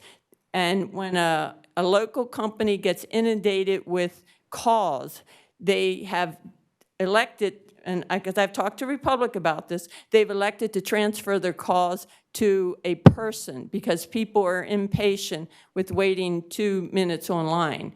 I just think Republic has everything that we are accustomed to, and Atlas is a pipe dream. As a manager, if it were my business, I would stay with what I know has been a proven service. Thank you. Next speaker is James Garcia. Hello, James Garcia, resident Stone Creek. I'm here in support of keeping public services for the city's residential waste service vendor. I have never had any issues with public services over the years. I have been able to schedule bulk pickups in timely manners over the years, often calling the day before my regular pickup and getting them approved for that bulk. I recall hearing many comments about the service level from both providers being called into question. But what struck me as odd was that in the event Atlas was given the contract, they wanted to hire all the public route drivers and use them on day one. How does this sound to you when an opponent claims that the other is providing poor service, yet wishes to use them for the very same route? This sounds to me like a double-edged sword approach. They are trying to sell you on a thought that the other company is bad, yet want to use them for a very limited purpose until they can bring on their own staff to take over the routes and get rid of the Republic employees. As someone who has gone through a similar situation where all the employees, including myself, including the location, were sold off to another company, this does not bode well for the sold off employees in the long run. This has also happened with banks over the years. The larger ones have purchased the smaller ones, and over time, the customer service has gone downhill. Consider if drivers at one company make more than the other. How would that affect new or current employees? Would they all instantly get a raise or a reduction in salary? There are a number of complications that are involved with from a staffing standpoint, and we are not here to decide that. What we are here to decide is the residents of Rancho Cordova the opportunity with the best service and the best possible rates. Public Service has shown that to be the best case with their pricing model and the way they do business. They're doing for Rancho Cordova what we as residents want. We want the cheaper costs overall and not to have trash near our city. Who wishes to have trash dumped locally? I'd say the owner of a dump, but not anybody else who wants to live next to a landfill. Nothing more than to keep trash away. Those that live near the rendering plant already have the luxury of the delightful smells throughout the year and would be the lucky ones to have the entire city's trash now dumped nearby. Have some more fuel for the smells in that hot afternoon sunshine. The correct choice here is to have Republic Services. Thank you. On Zoom, we have Mackenzie Weiser. Mackenzie, you'll have up to 3 minutes to speak. Hello, can you hear me okay? Yes. Okay, great. My name is Mackenzie Weezer. I'm the CEO of Sacramento Splash. I'm sorry I wasn't able to make it today to the meeting. Many of you may know I had a snowboarding accident in February and have a concussion, so I can't drive. But I am pleased to be here to support Republic Services in this contract. As a business, owner or nonprofit CEO have Atlas as a provider for us in our business. So I have no problems with either organization. But I will say that Splash has been partnering with Republic Services with zero contract and zero income or revenue for the past 3 summers for our youth environmental leadership summer camp. And they have gone above and beyond to help us show students all the myriad of careers that are available in organics and waste disposal. They've been friendly, returning our calls. They're amazing. We are really excited to partner with Republic on offering in-class presentations to help educate the next generation on the importance of organics deferment from our waste stream. As you know, we do partner with cities now to educate youth on stormwater pollution prevention. And we do believe that these two items go hand in hand, as the fact that waste and trash ends up in our watersheds pretty much more than the animals do these days. And so we find this to be a really, really symbiotic partnership here. And we're very excited to add these messages and go above and beyond and do even more presentations on organics deferral that aligns to next generation science standards. At our new location, the historic Nicholas Dairy partnered with Sac Sewer.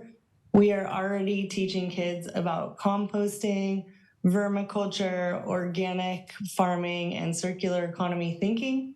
And so we're going to bring kids already educating them on these topics. And we're bringing students from Rancho Cordova through that program now already. But this contract will allow us to add in-class presentations. We have had an amazing partnership just on a friendly basis, and we're looking forward to partnering with Republic more as well. So thank you so much for supporting Republic tonight.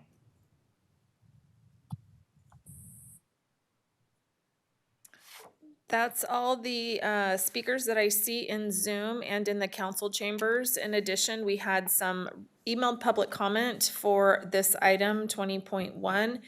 And those individuals who submitted public comment are as follows: Marilyn Metzger, Sarah Malone, Debbie Jernigan, Madeline Sanderson, Tamara Staten, Margaret Payton, Gina Pardo, Jennifer Garcia, James Garcia, and we also have Madeline Sanderson, David Geiselman, Jim Garcia, Angel Ball, Carl Haas, Joyce Rosenberg, Steve Johns, Joyce Higdon, and Jennifer Larrett.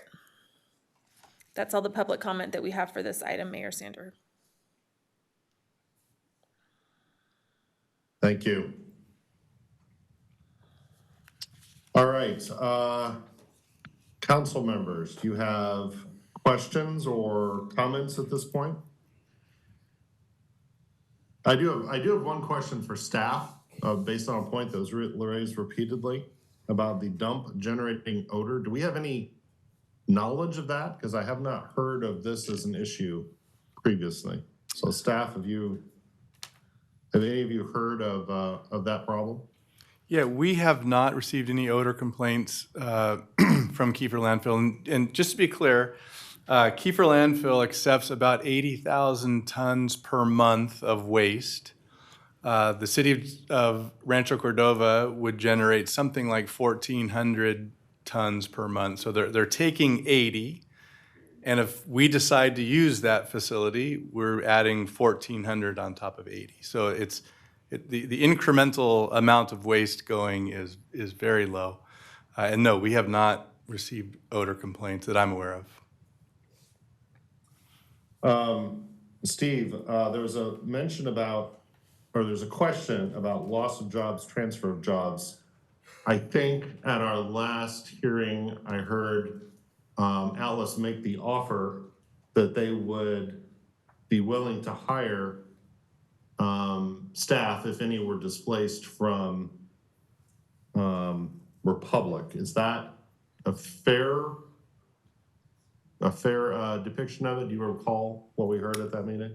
Yes, it is. And in fact, the California Labor Code would require that the new contractor offer employment to those employees in good standing. And to be fair, I mean, they're great employees, and Atlas would absolutely like to offer them employment. So I think that, you know, the relevant point there is there's no potential job loss by virtue of switching contractors. Okay. That's a great clarification, actually. I have not heard one company calling the other company bad, ever in any of these hearings. So I think some residents may be under that impression that that would be normal, but that's not what I've experienced here. Everyone has been very forthright and upfront. There's a question about blowers being used. I guess I would just have to clarify that my understanding is that would only be used in areas of chronic litter, and those most often occur around certain areas in our city that have very dense apartments along the street. Code enforcement's identified those. It's very problematic for us to deal with. And the use of people on the ground in specific locations, very few locations, would be helpful. That's what the blower comment was about. It wasn't applicable to the entire city. Steve, on the traffic front, there were comments made that one company or the other company may cause more traffic. I think Republic already has a yard here. Does that yard serve, what, Citrus Heights as well as us? I can't remember. So the yard is on Fitzgerald near Costco. Right. My understanding is on the residential side, our Rancho Cordova trucks dispatch from Fitzgerald, Elk Grove and Citrus Heights dispatch from Elder Creek. But roll-off trucks and front-load trucks also dispatch from Fitzgerald. So we heard, I think, 130 employees report to work at Fitzgerald, and 15 to 20 of those, I'm guessing, are servicing this contract. Okay.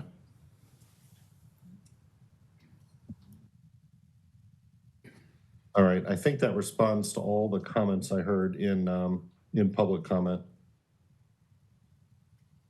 I will mention that dairy that was referenced by Mackenzie. That is a very cool thing. It's down on at the edge of Regional Sands campus. It's a great education tool. So I would highly recommend support for that organization,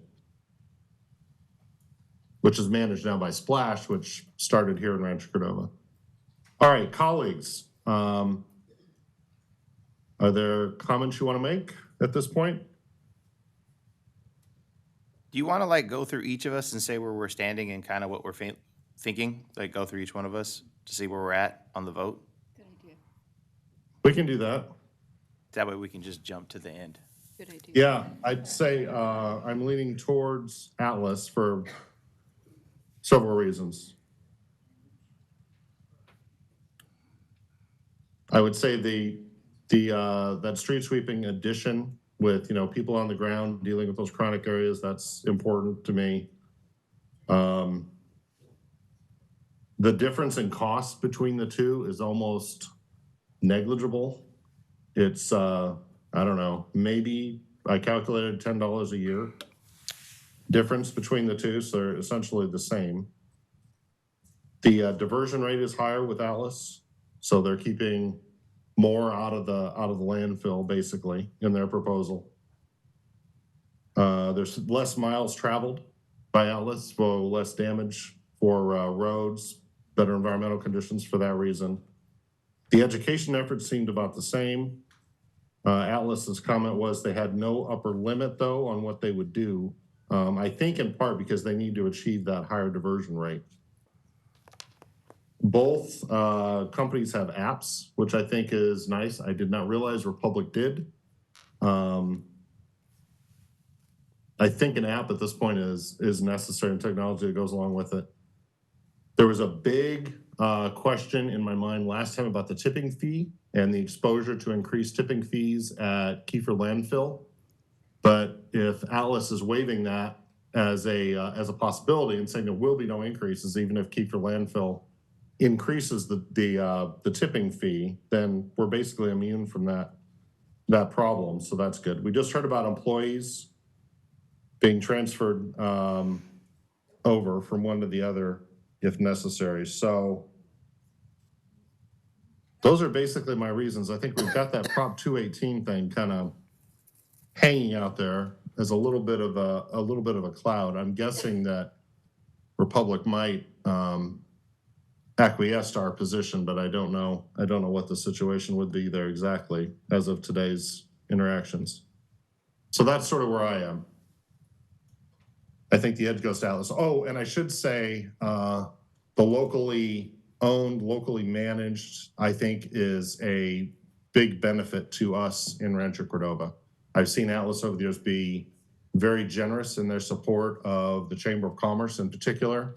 The air show that we mentioned earlier is another way they've donated. They've been a great supporter of various community endeavors here in Rancho Cordova, while just being I don't even remember the term, the general trash hauler, as opposed to our city's specific residential hauler. So they've already demonstrated a good commitment to our city. We've had one hauler for 20 plus years.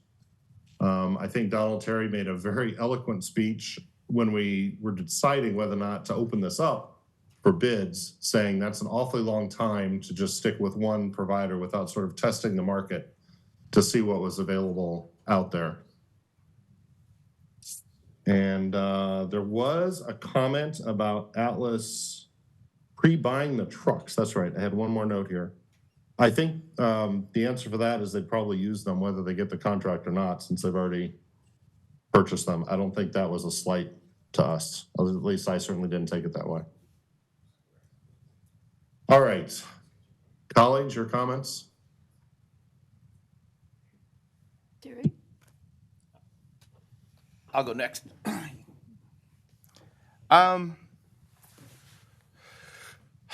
So sitting here and thinking about what I got into council for a long time ago, was I was a small business owner in Rancho Cordova, and I was trying to create hyper-local control over stuff. And I believe that the city of Rancho Cordova, or the government itself, had gone kind of different and wasn't listening to us anymore. And so I got engaged with the goal to grow small businesses into medium businesses to large business, and really see that. There is, at this point, these are two great companies, and they're not dissing each other because they're great people, but it's going to shock everybody, but I am going to switch. I'm going to give Atlas the chance that I never had as a small business owner to pick up a big company. To do this change is hard for me, but I know that as a small business owner, if I had been given this chance, it's life-changing. This will change your company forever. This will step you in a different zone, and you already have the DNA of Rancho Cordova in you.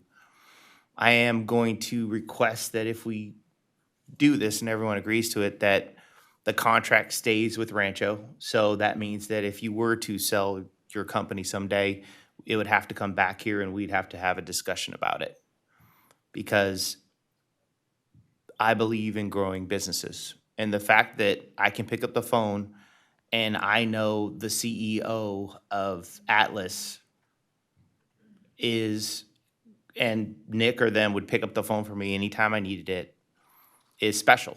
and Republic special too, but it's just something that I feel that it's time for us to start reinvesting back in businesses that are part of Rancho. The more I see this happening, the more I think it makes Rancho Cordova special.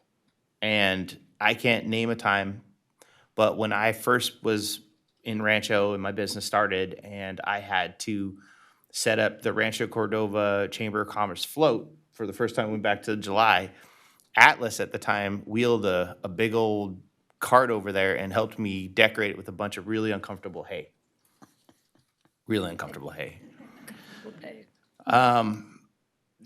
Because I can't, and I know that a lot of people are saying like that they don't want this change, but I feel like if we reinvest in them, they could be something amazing in the future. And so I'm going to go out of the limb and I'm going to give you this chance. This is a big chance because our names are attached to this. And I can trust that Nick will, and his brother, they will not let us fall down. There's not one thing that you won't step up and go into to make this happen. And I'm willing to put my councilmanship on the line for it. So let's just see how amazing you guys are going to do. Let's see you step up into the next level of trash and really show why Atlas and the city of Rancho Cordova is such an amazing place to work, live, and play, and how you're going to grow this business into something amazing for the region. Always spotlighting that the first city to give you a chance was the city of Rancho. And that's all I got to say. Thank you.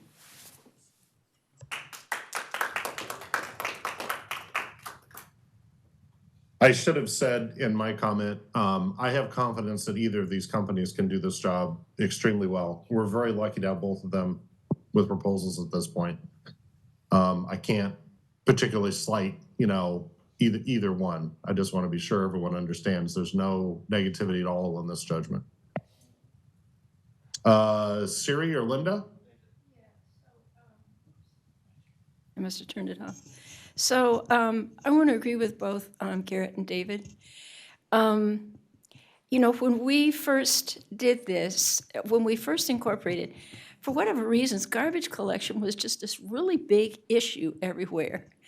And it was one of the things that people will remember. We went around to the schools and talked about the benefits of incorporation. But right at the beginning, it was really tough because most of us on the city council were coming from the Chamber of Commerce or Community Council, and we had seen Atlas in the community already for many years. And so it was really, everybody put on their best spit and polish, put together the best contracts they could think of, and instead of choosing the local guys, we chose Republic, because everybody was bright-eyed and bushy-tailed at that point, and they were really eager to provide outstanding service. And I'm like, I think it was Valerie having filled up her trash can. I have stories also about kind of personalized service that Republic provided when we were in our big house, and the days that the wind was blowing everything around, and it was really Republic was incredibly valuable. I know these are both good companies and they're filled with really great people.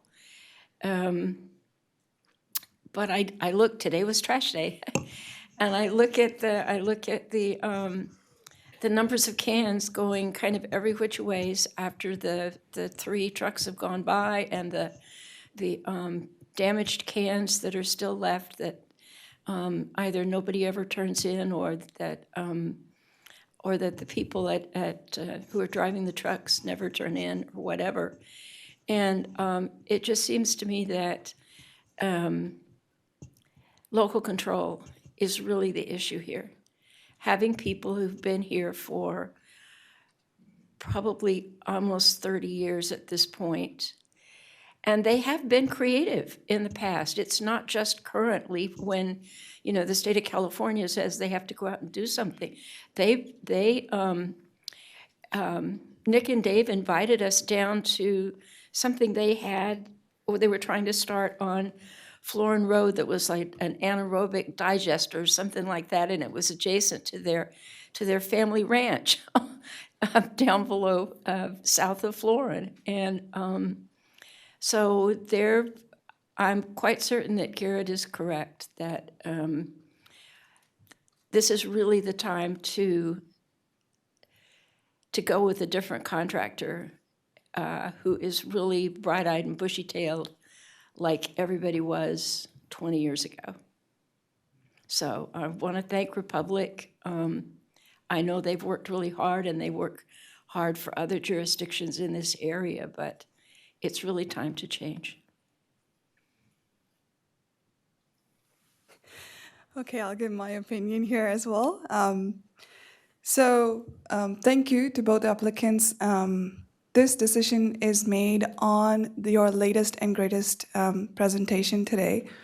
One of the applicants really heard what I had to say in the last meeting, so we'll get there. Both of you have a lot of plus points. I mean, all through the presentation, I did not come in with a certain applicant in mind. I was going back and forth throughout, local versus longevity. One of the things that Councilmember Garrett mentioned is giving the new person a chance. I mean, movies are made on this. Heck, I'm here because the new person was given a chance. So that's definitely something that we should do. But again, I did not take that into equation. I was looking very much on two things that everybody knows I look at is cost and support for education. Both of you even out at cost, so that's not a play. One applicant put a certain number on education, and another applicant really heard me. They said they have no cap on that education one.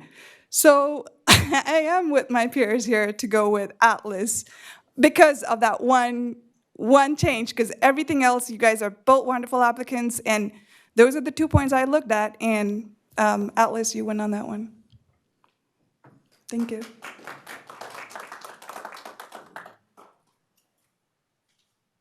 All right, I think we have taken the temperature of the council at this point. Does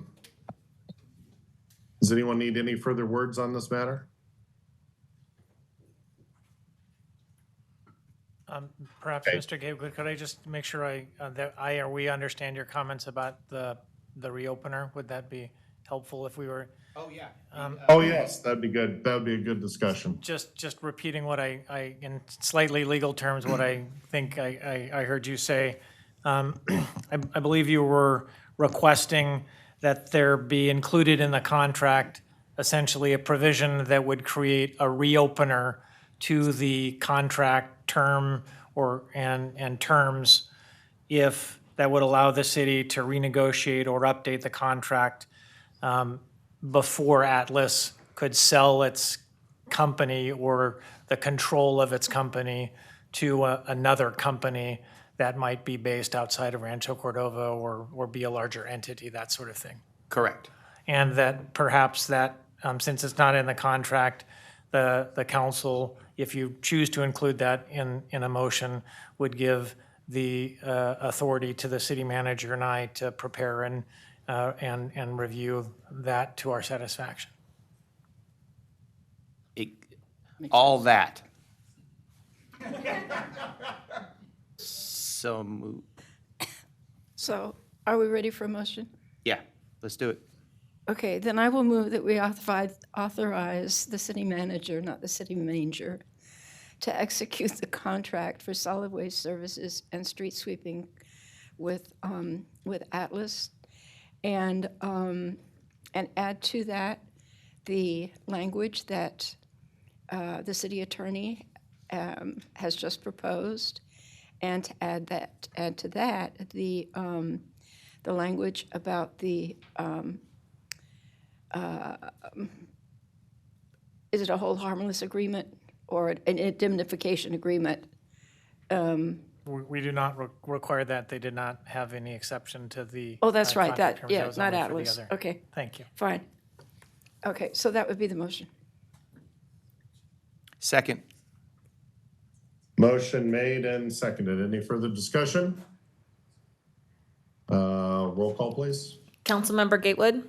Aye. Councilmember Budge? Yes. Councilmember Terry is absent. Vice Mayor Pulapati? Yes. Mayor Sander?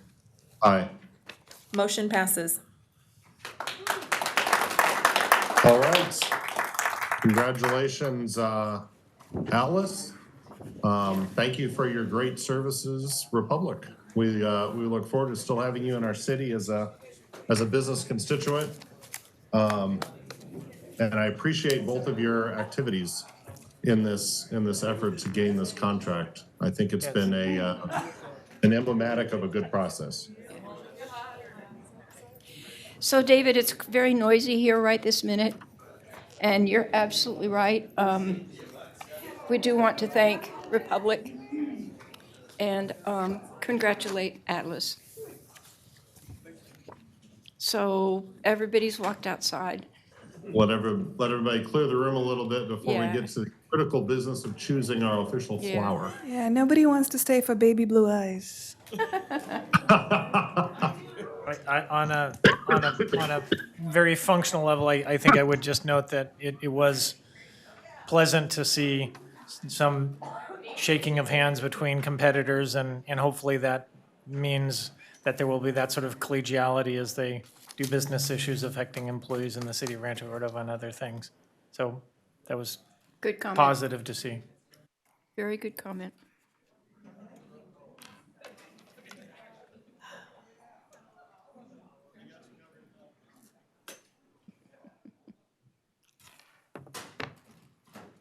You guys can let me know when the room's calmed enough Yeah, to. no, we're cool. We're cool, there's no one here. Moving right Well, I'm along. sorry, I Item apologize. 20.2. The true group is still in the house. So what are we thinking, baby blue? Dahlias? Roses? No roses. Gold medal? Yeah. Somebody's left another jacket or sweater or something. Someone out there, you left a jacket or sweater? Here. Oh, what is that grapevine flower I wanted to do? No, I'm telling you, I want that grapevine. Like, you know, Rancho Cordova has grapevines, and that's one of the things that started us. They still have a brand of grapes. The grapes have a flower. That would be Need to fine. get away from this wines, okay? It's been done to death. Listen, it hasn't. Grapevine flowers. Hold on. Marigold. We should do marigold. No one wants a marigold. No, it symbolizes, isn't that whole part of the Hispanic culture? Yeah, marigolds are part of the Dia de los Muertos. Yeah. No, it'd be cool. Purple, white, was it, the purple ones, the white strip? Wisteria. Wisteria. Purple wisteria. I've never seen that before. That's pretty. Have we started the item? We are starting at 20.2. I'm gonna. No wonder presentation. Just list out flower names and we'll pick We one. can just bat flowers Yeah. back and forth for the next 10 minutes. Just put up the slide with the flower names, because I think baby blue eyes was the only one that I could pronounce. What? Show Yeah, me. the other ones Put 'em were up. all like some botanical names. Put it up, All put right, it what up. staff Or report? you could do flower Pictionary, perhaps. Ooh. Yeah. So Stacey why don't we let Delaney. Stacy read the item into the record? There's a mango habanero flower that's fire. So this item is 20.2, the selection of official city flower. All right, Stacey Delaney. Thank you. So good evening, Mayor and Council. I'm here this evening with the hopes that we can walk away with the selection of the official city flower tonight. I don't know why. I am a flower enthusiast as well, so I'm happy to be part of this process, and I'm looking forward to seeing whichever flower is selected pop up all over. Is that why you wore a color neutral one today? So But you're I have not- a flower necklace, yes, so. What flower are we going with? Let's show 'em. You're going to find out very quickly. So over this past summer, council did request that we take this item to a city council meeting. So back in October of 2023, we had the initial discussion. And during that meeting, you did support the concept of designating an official City of Rancho Cordova flower. So beginning in late 2023, we began the process of researching various flower options and trying to narrow down the 7,000 or so flowers that are native to California to some good options to choose from. And we launched the campaign in January of 2024. And we closed it 1 month later, and during that time, more than 600 people did cast their vote for their favorite flower. There was a lot of people really excited about the flower options, and not only did they vote, but they personally reached out to me to share their sentiments on why certain flowers should be selected. We didn't just pick flowers in a vacuum. Like I said, we tried to select a flower that was native to California. We looked at flowers that were specific to our area. We wanted to make sure that the flower that was selected would be zoned for our climate. It could withstand our heat, drought tolerant as well. We also wanted to be able to purchase the flower either in seed or in plant form, as well as having individuals have that option as well. And of course, we didn't want to select a flower that was either endangered, threatened, was considered rare. We also didn't want to select something that was invasive. And we also didn't want to duplicate an official city flower in our region. So for instance, City of Roseville, of course, has a rose. City of Sacramento has a camellia. City of Davis has a variety of lupin. So there were certain flowers we chose not to list as part of the 6, as well as the state flower of the poppy. So you can see the 6 options that were presented in the survey. Baby Blue Eyes definitely received the most votes. It received nearly double the closest contender, which was Iris, as well as close to Tidy Tips, nearly double that number as well. So of the people that voted, about 5% of the people actually wrote in an option, and you're gonna see what those write-in options were on the next page. So you can see 19 different flowers were suggested. The blue-red spider lily, that's fire. The other one's scary. Calabricoa is the worst thing in the world to try to grow. It is. So you can see that Mine's easy. They'd be fun. most flowers were just suggested once. There was a couple that were suggested multiple times. Those happen to be flowers that are already designated as official city flowers or state Dandelion, a flowers. flower? How about the So Stacy, And they're all edible. of these were native? All of Not the only that, but they're suggestions were native? edible. Not all of the flowers suggested were native to California. Probably half of them were native to California. And then of those that were actually native to California, they weren't all necessarily viable in the sense that some of them were rare, some of them were invasive species. The ones we suggested were all native. Yes. Sunflower. These were just write-in options that people submitted because they had the option of designating other and then writing in something that they liked. Do we consider a cat lily a cattail a flower?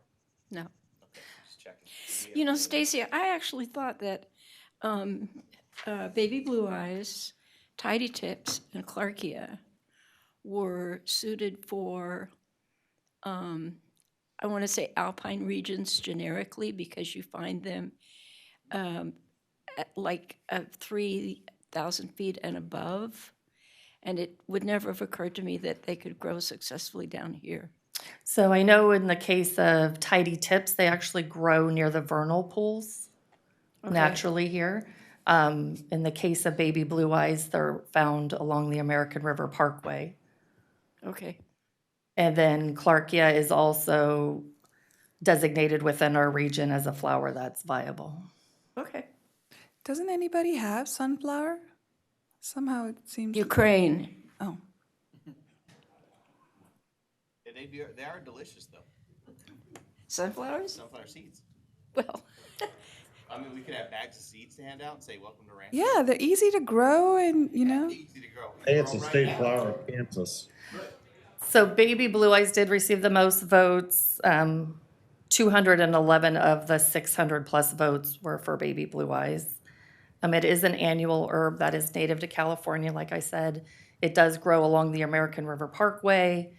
The blooms last for several months, from basically late winter to at least late spring into early summer. It's easy to grow from seed. It's low spreading, it's shrub-like. You can put it in containers, you can put it as borders, so you can use it in a variety of formats. It requires little maintenance. It is considered drought resistant. Some of the sentiments that people shared with me why they liked this one the best. Some people felt like the blue was reminiscent of our infinity symbol, within the City of Rancho Cordova logo. It reminded them of the American River Parkway, both in color and the fact that you can find it there. Some people said it reminded them of our Air Force history with the blue tie-in. There were some very passionate people from the Sacramento Valley Native Plant Society who said, you must pick this plant. Don't leave it up to a democratic process. This needs to be selected because it's endemic to our area. So it was fun to receive those type of comments back. That's very funny.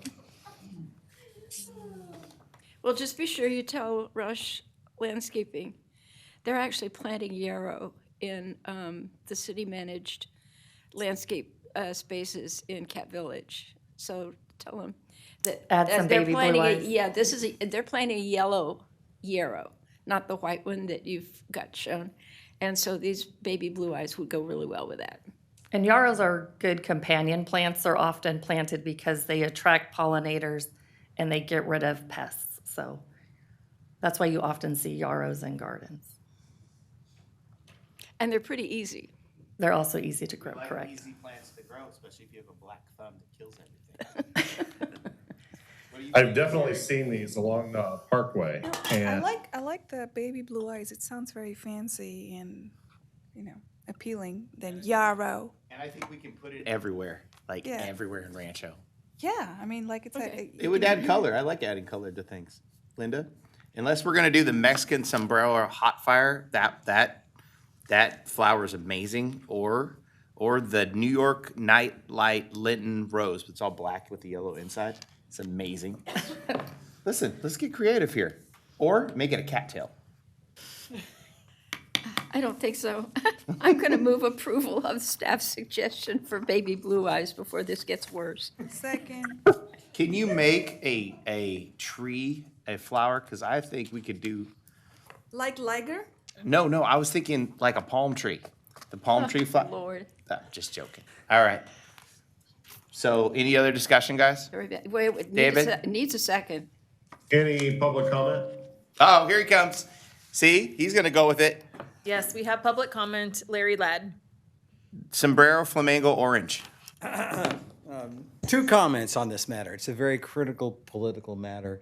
Bear in mind the ramifications of picking a flower along the parkway as opposed to a flower next to vernal pools and what it might do to aggravate tensions within the city, looking at the War of the Roses in late medieval England. So keep that in mind before you make your decision here. Yes. And the other thing is, you mentioned marigolds.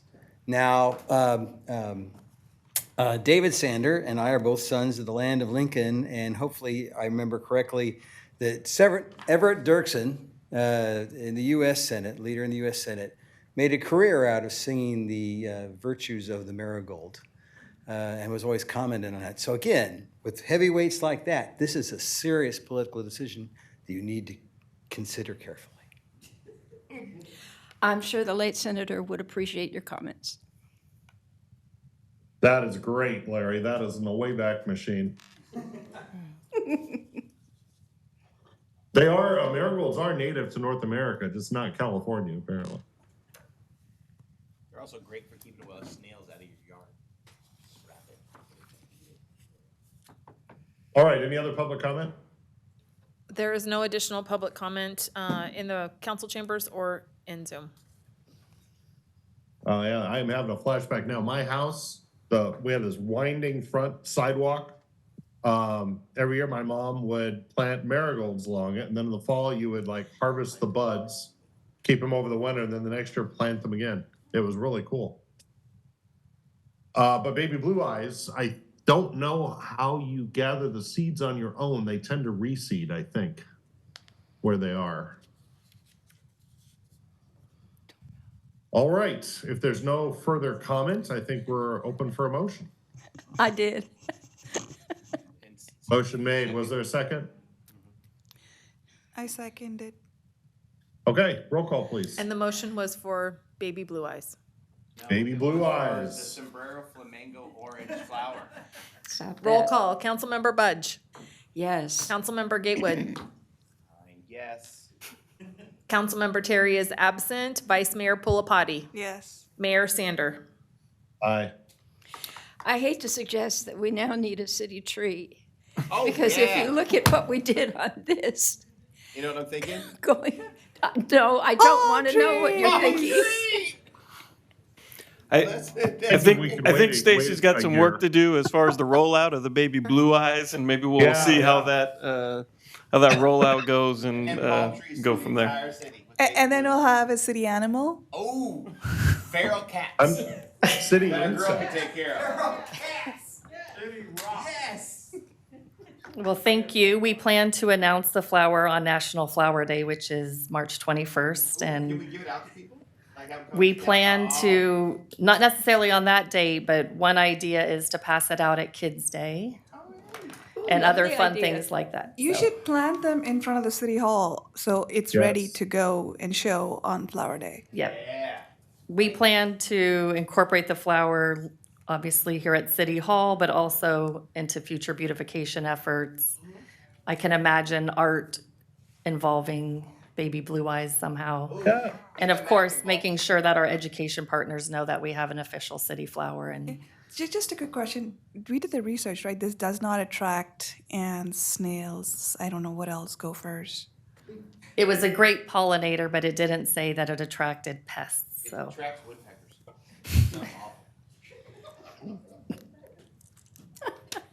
All right, we should, of course, being Rancho Cordova, have a lot of fun with this.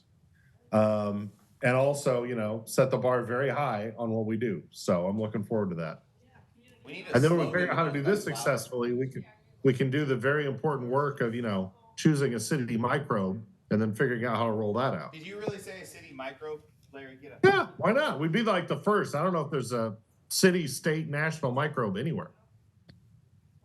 National city microbe. Do some research. Get back to it. Yeah, that'd be.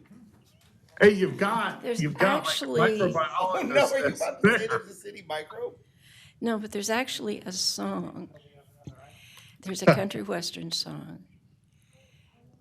And I don't know whether it's George Strait, but it has something to do with baby blue. This motion's passed, right? Yes. We're ready to Finally. move on to item 20.3. You might get to 20.3. We're keeping the police department waiting, guys. Yeah, Oh, my bad. 20.3.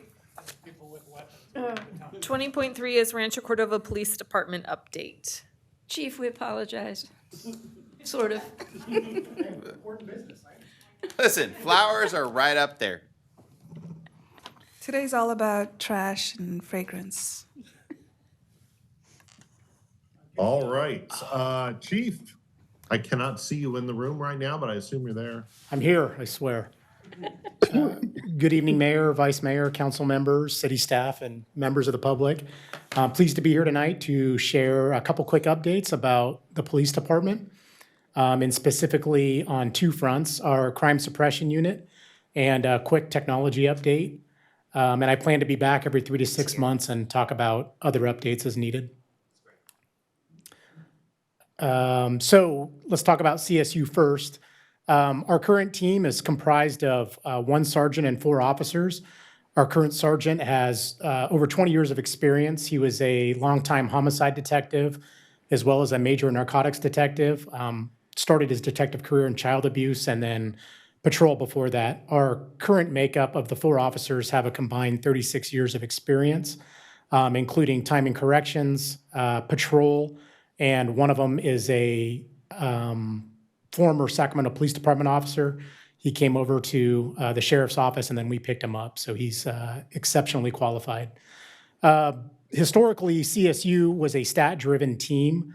They would go out and do proactive patrol in high-crime areas, looking for people with searchable status, probation, parole. They would respond to areas and focus their efforts on deterring crime through those stops and just constant contact with the public in those areas. And it's been a great program and they made a significant impact.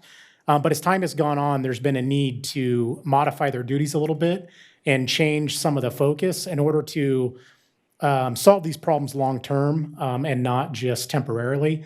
And so they've really expanded their repertoire and their experience level, not only through the officers that have come through the program, CSU, but also the last several sergeants have done a great job with their combined experience of teaching the officers. The knowledge transfer and the experience level is really translated to a very robust team that we currently have. And so some of their duties include narcotic and gang activity, felony crime investigations, which I'll get into a little bit later. They're the primary responder and investigative team for our ShotSpotter program. And of course, they still conduct probation and parole searches. They're doing surveillance, writing their own search warrants to address some of this long-term crime problems that we may have in specific areas. Fugitive apprehension through the service of search warrants or looking for specific people. Risk assessment and security for our larger events. Partnerships is huge right now with not only our sheriff's office partners, but regionally with probation, parole. They work with code enforcement, other state agencies to really address some of the issues that they may not be an expert in, and so they're diversifying their portfolio of experience. And they also show up to other events as needed, whether it be joint operations with problem-oriented policing, or even some community outreach events, which I'll show a slide on later. And then, of course, the other duties as needed, and that changes from time to time, but they're always available. Their hours change constantly, and they're really a do-it-all team for us at the PD. So one of the other duties as needed was during the holiday season. As we all know, the Folsom-Olson-Zinfandel area, or the FOS Business District, is extremely dense with our retail stores, and it's a very popular area during the holidays, not only for the city of Rancho Cordova, but for the region. There's a lot of people that come from all over to shop there during the holidays, and what we wanted to do is have an increased presence for the safety of the shoppers, but the general safety of the area, and to be visible. And so what CSU did from Thanksgiving, just before Thanksgiving until just after the new year, is they focused most of their day-to-day efforts in the FOS, making stops in the area, being visible, supplementing our FOS officer, supplementing various operations we had in the FOS, and spending time in the area. One of the specific events that they partnered with our problem-oriented policing team was a December 20th holiday blitz. This was also in partnership with the Sheriff's Office Property Crimes Bureau. And on this specific date, they spent time at 2 larger retail stores, as well as a couple of the smaller stores in the FOS district. And as a result of that operation, there were 6 in-custody arrests. So that means these people were arrested and went to jail. 15 misdemeanor citations, that would have been a cite and release. 2 trespass notices issued, 4 vehicle searches, 30 grams of fentanyl, so that's just over an ounce of fentanyl, and that's hundreds and hundreds of doses of fentanyl, and $4,300 in recovered merchandise. So all in all, a pretty successful operation on that date. Following that, on January 5th, they did another holiday blitz, and this was just the crime suppression unit in POP. And during that operation, 2 in-custody arrests, so those 2 people went to jail, 10 misdemeanor theft citations, 4 trespass notices issued, and about $770 in recovered merchandise.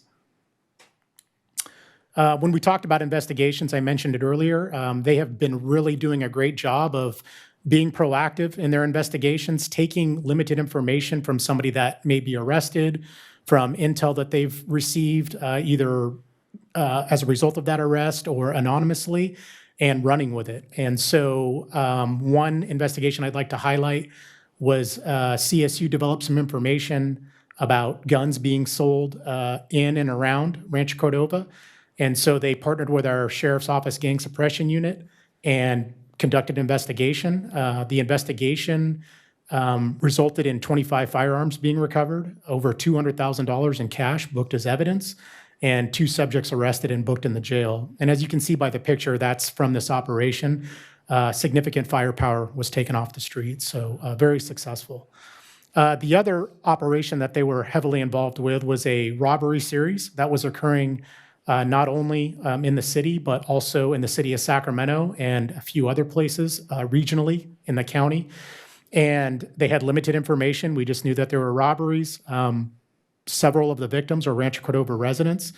The CSU team, including their sergeant, did a fantastic job of leveraging the technology that we have available, but also good old-fashioned police work by basically going door to door to businesses. They developed some information, turned that into some search warrants, partnered with the robbery unit, not only in the Sacramento Police Department jurisdiction, but with the sheriff's office. And they were able to serve a couple search warrants. And as a result of those search warrants, they arrested 2 subjects and recovered 2 of the firearms that were used in the robbery series. So fantastic work by them and the team, and certainly made the city and the region much safer by getting not only those people off the streets, but recovering those firearms. But CSU is not all about crime enforcement and making proactive stops. Like anybody else in the police department, I ask that they participate within their community and give back. And so they do. We have some of our members here involved in community events. That's a Holiday Star event. Our sergeant was part of a Make-A-Wish recently. And one of our CSU officers also went to a preschool and spent some time there and read to some of the children there. And so all in all, great work. It's a fantastic team. I can't speak highly enough about them. They are stars, and they do a fantastic job for us and our community. All right, moving on to technology in the police department. Currently, some of the things I'd like to highlight are our deployable camera trailers. We use these. We used them in the FOS during the holiday season as a high visibility deterrent. The cameras that you see at the top are all high definition. There's a blue light at the top that blinks. We're not trying to hide it. It's out there for a reason. It's branded with our logo and police. Some of these are plug-in, so they need a power source, and some of them run on battery, and so they can stay out for multiple days if there's not a power source available. We're currently looking at installing some solar panels to make them last longer in the field.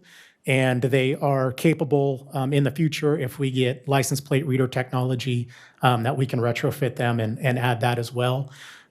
We recently refurbished all of them. So we have 4 now at our disposal, and we can put those out. We've put them in areas where we've received traffic complaints. We've put them in areas where we received reports of mail theft or other criminal activity, and they've really helped us develop leads to solve those crimes. Of course, ShotSpotter went live in September of 2022. It continues to be an asset for us. It allows us to respond quickly to shots fired events in that 4.8 square mile area as depicted in the map. Thankfully, we don't have a lot of ShotSpotter activations in the city, but when we do, it beats the 911 calls on average about 90 seconds, if they're called in at all. I believe it's about 82% of shots fired events, we don't receive a 911 call. So we're able to get to these incidents immediately and start collecting evidence when needed. And it's been a good investigative program for us. Of course, the RCPD drone program. This is a tool that is probably used the most in addition to the body-worn cameras as far as camera technology in the city. The officers deploy this all the time when we have the need for suspect containment, for searches, not only for criminal activity, but for missing persons. As we all know, the parkways and some of the areas out here are pretty vast, and to search them by foot or even in vehicle can take a long time, but we can get these in the air rather quickly and search a large area. We also have body-worn cameras, which we've had for some time, and in-car cameras, which are great for not only the capturing of evidence immediately and on video, but also to ensure that officers are doing the right thing all the time. And they've been a good tool for us to not only improve our service to the public, but to learn from incidents that we're involved in, use that video, and create trainings out of it. Before you leave that slide, I just want to tell you how much I appreciate the camera at CVS. And I love the fact that it comes on from time to time and says, "You are being watched." It definitely holds people accountable when the notification is there,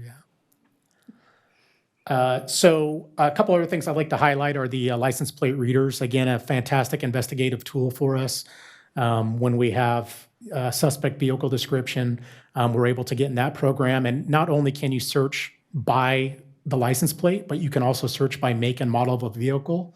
So if a witness says, hey, there was a white truck here, we can actually mine that database for white trucks and then eventually or hopefully develop an investigative lead. So it's been a good program.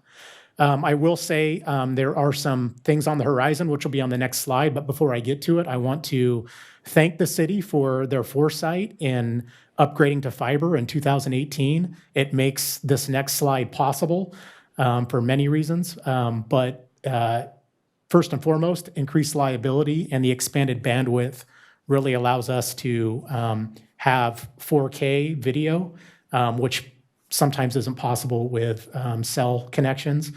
And of course, the susceptibility to weather and other events with cell connections isn't there. And what I'm talking about are the DOT cameras.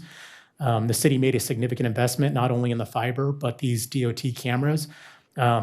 We have access to the DOT cameras, and we've been able to use those cameras to solve multiple crimes in the area and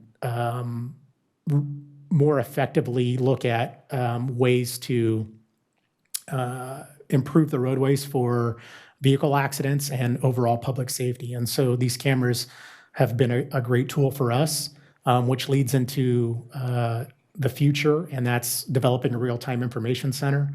And that's 90% of a real-time information center is camera technology. Being able to respond immediately or get eyes on immediately to an incident that happens is invaluable to the investigation and to the successful resolution and outcome of that investigation. And so when areas are under camera view and we can capture that information immediately through having somebody based in the real-time information center, it helps coordinate officer response, air asset response, suspect description, vehicle description, last known direction of travel, and it really increases the odds of us solving a crime or responding to an emergency, such as a vehicle accident or something like that. So that's it. Any questions? No, I just want to say thank you for coming back and integrating all this technology. It's amazing, and I want to see more. The more you can get, the better, especially with all the new AI stuff that's coming out. I really feel like us taking that option and putting the fiber in place is going to take big things. So thank you. I got a couple questions about the technology. License plate readers seem to have gotten a lot better. Maybe it's the age of the 4K camera or something than they were when originally deployed. And I know now that I think there's even a private service that's putting license plate readers in like neighborhoods. So neighborhood association could pay for them and use it to sort of assist in policing like vandalism and petty theft and stuff like that might happen in a neighborhood in the middle of the night. Is that sort of a network? Are you considering deploying that sort of a network to Rancho Cordova? Because it seems like we have some neighborhoods where that can really be helpful, where there's very limited, entrances and exits.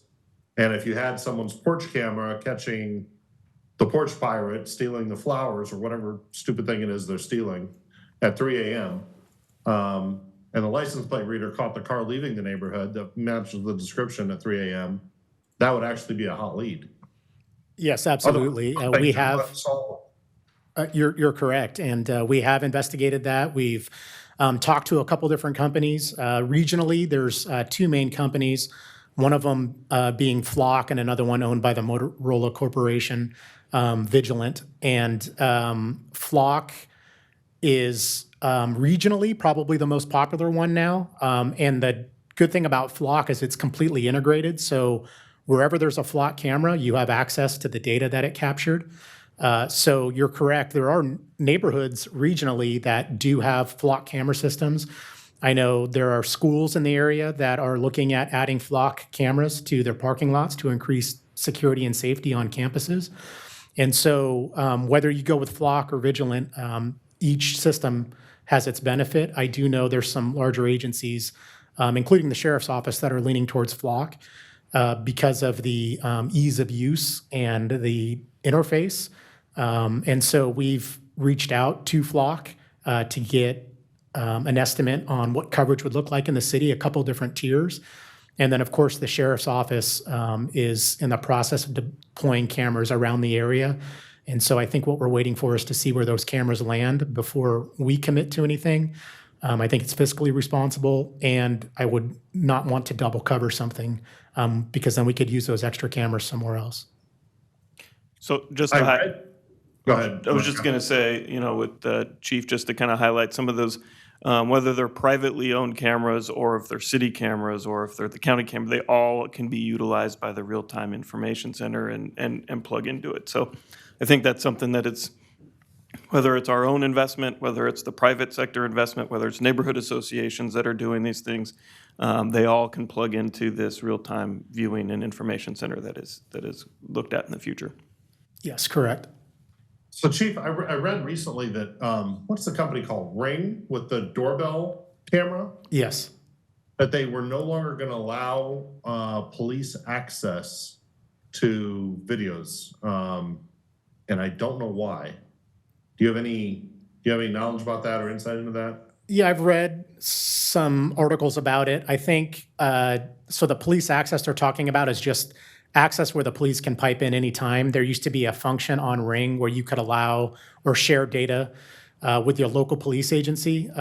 We can still collect Ring data, but the user, the owner of the camera, has to download the data for themselves and then upload it to any one of the evidentiary databases that police agencies run. We currently use evidence.com, which is a pretty easy interface to where the camera owner, whether it be a Ring camera or a business camera, they can take that data and it's their data, so they can upload it if they choose to.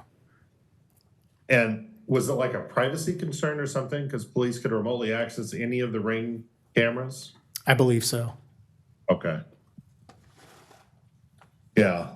So, but if you had a willing homeowner, willing to, wanting to solve something that had happened on their property or the neighbor's property, you could still get the uploaded video and use that.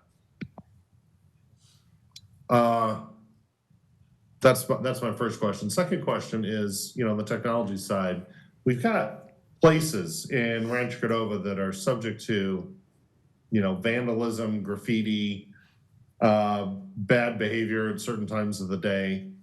I'm wondering how far sort of the camera technology detection analysis software has come.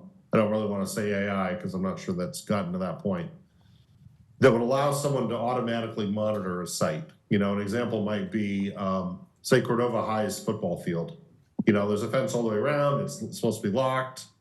But in the middle of the night, on weekends, kids climb fences, get in there and, do stuff. Is there technology out there that would sort of automatically flag, hey, something's happened here that should not happen here? I believe so. Like even with a Ring camera, which I have one at my house, there's motion. You get a motion alert. So, I don't know how effective it would be in a large field. If a turkey or a coyote ran through there, I'm sure it would go off. I know with the Ring, you can set pet detection, so maybe it can. And I'm sure as technology gets better, or specifically AI, to differentiate between a person and an animal, it would probably work. But with these cameras being live feeds, you could have somebody in a real-time information center monitoring 30, 40, 50 cameras or even more at a time and just continuously, watching the different feeds. Some of these information centers have what we call a video wall, where it's a series of monitors connected together. And in those monitors, there's a very little edge, a seam between the monitors, so it's almost like one giant screen. And you could potentially have 50, 60, 70 cameras up at a time. And if you're just looking for movement and then focusing on that. So that is a possibility. That would necessitate a fully staffed 24-hour-a-day real-time information center, though. Right. The cost of which might be difficult. That's how I was wondering about software solutions to that problem. But yeah, the technology side of this really excites me. I think a lot of people in our community can get demoralized by the petty crime stuff that happens, breaking in cars, stealing stuff off the porch, stupid vandalism, that kind of stuff seems to give people a sense of I'm not safe. I know Rancho Cordova is, one of the safest communities in the region now, thanks to, PD's good work and city efforts over the past 20 years. But anytime something like that happens to you or happens to a neighbor, I think it causes probably a disproportionate level of concern with those residents. So I think technology could actually offer us an option to diminish that, because my guess is we don't have a whole bunch of people that are breaking into cars. We have a few. But the actions of those few are magnified to the point that it's sort of a city level concern. So do you see good opportunities for like petty crime in particular, or is it other sort of stuff we would go after with technology? I think everything. There's a need to address crime evenly and thoroughly. And you are correct. Over my years in patrol, I unfortunately responded to thousands of burglaries, whether it was a residential burglary, a business burglary, a vehicle burglary, thefts. Not so much from the porch, because I'm dating myself, but Amazon was not delivering groceries to people's porches at that time. But every once in a while, maybe a FedEx package or a UPS package would get taken. And what it does is it erodes somebody's sense of security. This is their home. This is where they raised a family. This is where they spend a majority of their time. And now they've been victimized. And often these crimes, because there are no witnesses, they're late at night or they're very quickly perpetrated. So there's not a lot of investigative leads and they go unsolved. And when they go unsolved, there's that sense of doubt in somebody who's been victimized that, hey, this person who stole my stuff, who invaded my privacy and my residence is out there running around and there is no justice. And so with the cameras, I think it provides that ability to have immediate investigative leads. And you see over and over again, like I mentioned, I'm a Ring doorbell owner, and you see on the Ring app people's faces posted, and then you hear a follow-up story where somebody was arrested, their property was recovered. And I don't think it completely restores somebody's sense of security, but it does more than an unsolved crime. Chief, I have a question. This is all great news. Thank you for sharing. But what about mail theft? So mail theft is unique in that the ultimate, the arrest for mail specifically, and I know we've talked about this before, is done by the postmaster and the post office investigator. And so local law enforcement has a role. We can collect evidence. We can share that evidence. We can write reports. But when it comes down to it, for it to be federally charged as mail theft, which federal charges have a much stiffer penalty, the onus is on the postal investigator, and we have to wait for that process to bear out. Yeah, this has taken over a year, and people are losing checks. And please let us know if there's a path for escalation or there's somebody else that we could divert all that energy to from the community, and we'll reach out to them. Yep, absolutely. And we're in contact with our local postal investigator, who we learned is responsible for Northern California, so pretty large area. We've shared the evidence that we've collected, and he's well aware of it, and we're just waiting for the next step. So even if we identified the person, video evidence or whatever it was, we can't do the arrest. You have to rely on them to do it.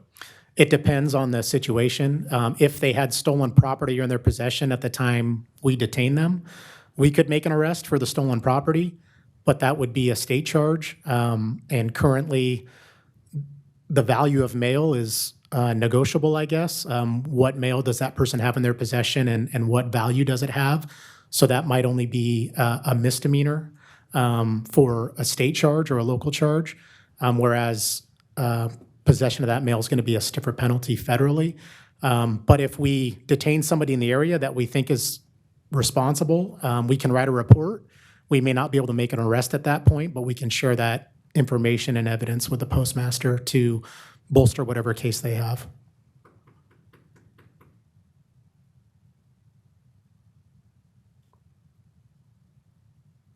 Any other questions? Chief, we were speaking with our city lobbyist this morning, and the topic of grants for police activities, federal grants for police activities came up. And technology was specifically one focus that was identified for us as a potential target. So that might be something we want to look at going forward. Yes, absolutely. Mayor Sander, we have a council member who needs to leave the council chambers for a moment, so we'll need to take a break. We still need to do public comment. Do a minute, 2 minutes. 2 minutes? Minute and a half. Minute and a half. Go fast. I'm not sure I know. All right. Like the wind. I'm already on in that order in which I can give a concise. We have to make a public comment.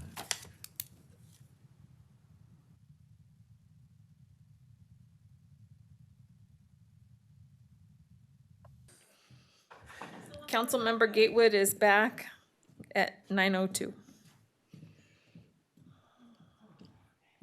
All right, very good. Any other questions for the chief?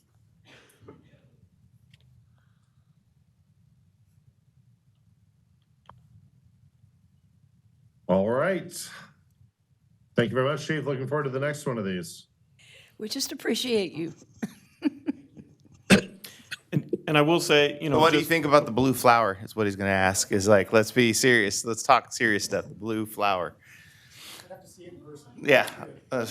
I do appreciate the chief coming in and talking today. I think this is something we want to do on a little more regular basis. Yes. Talk about the different things that are happening at one of the largest pieces of our city budget and operation. So Well, we're there's, gonna make this there's really like a little more of two an option. that we should have more. Them and the trash.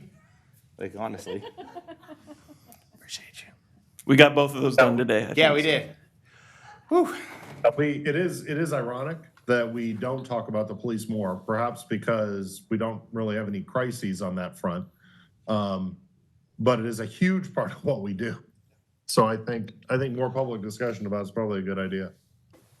All right, that takes us to item number 21. Mayor Sander, before we get there, public comment? Public comment, I'm sorry. That's on the okay. So department update. the clerk's office has not received any public comment. I'm looking at Zoom and there are no hands that are raised, but I did want to acknowledge public comment. All right, thank you. We're gonna move on to item 21, which is council requests for future agenda items. Are there any? Seeing none, item 22 is adjournment. Thank you all for letting me do this from home. It was a great meeting tonight, I think. And with that, Nice. do we have anyone we want to adjourn in memory of, Linda? You're in charge of that department? No, not tonight. Thank you. All right, just a regular old adjournment. Thank you all very much. We're adjourned.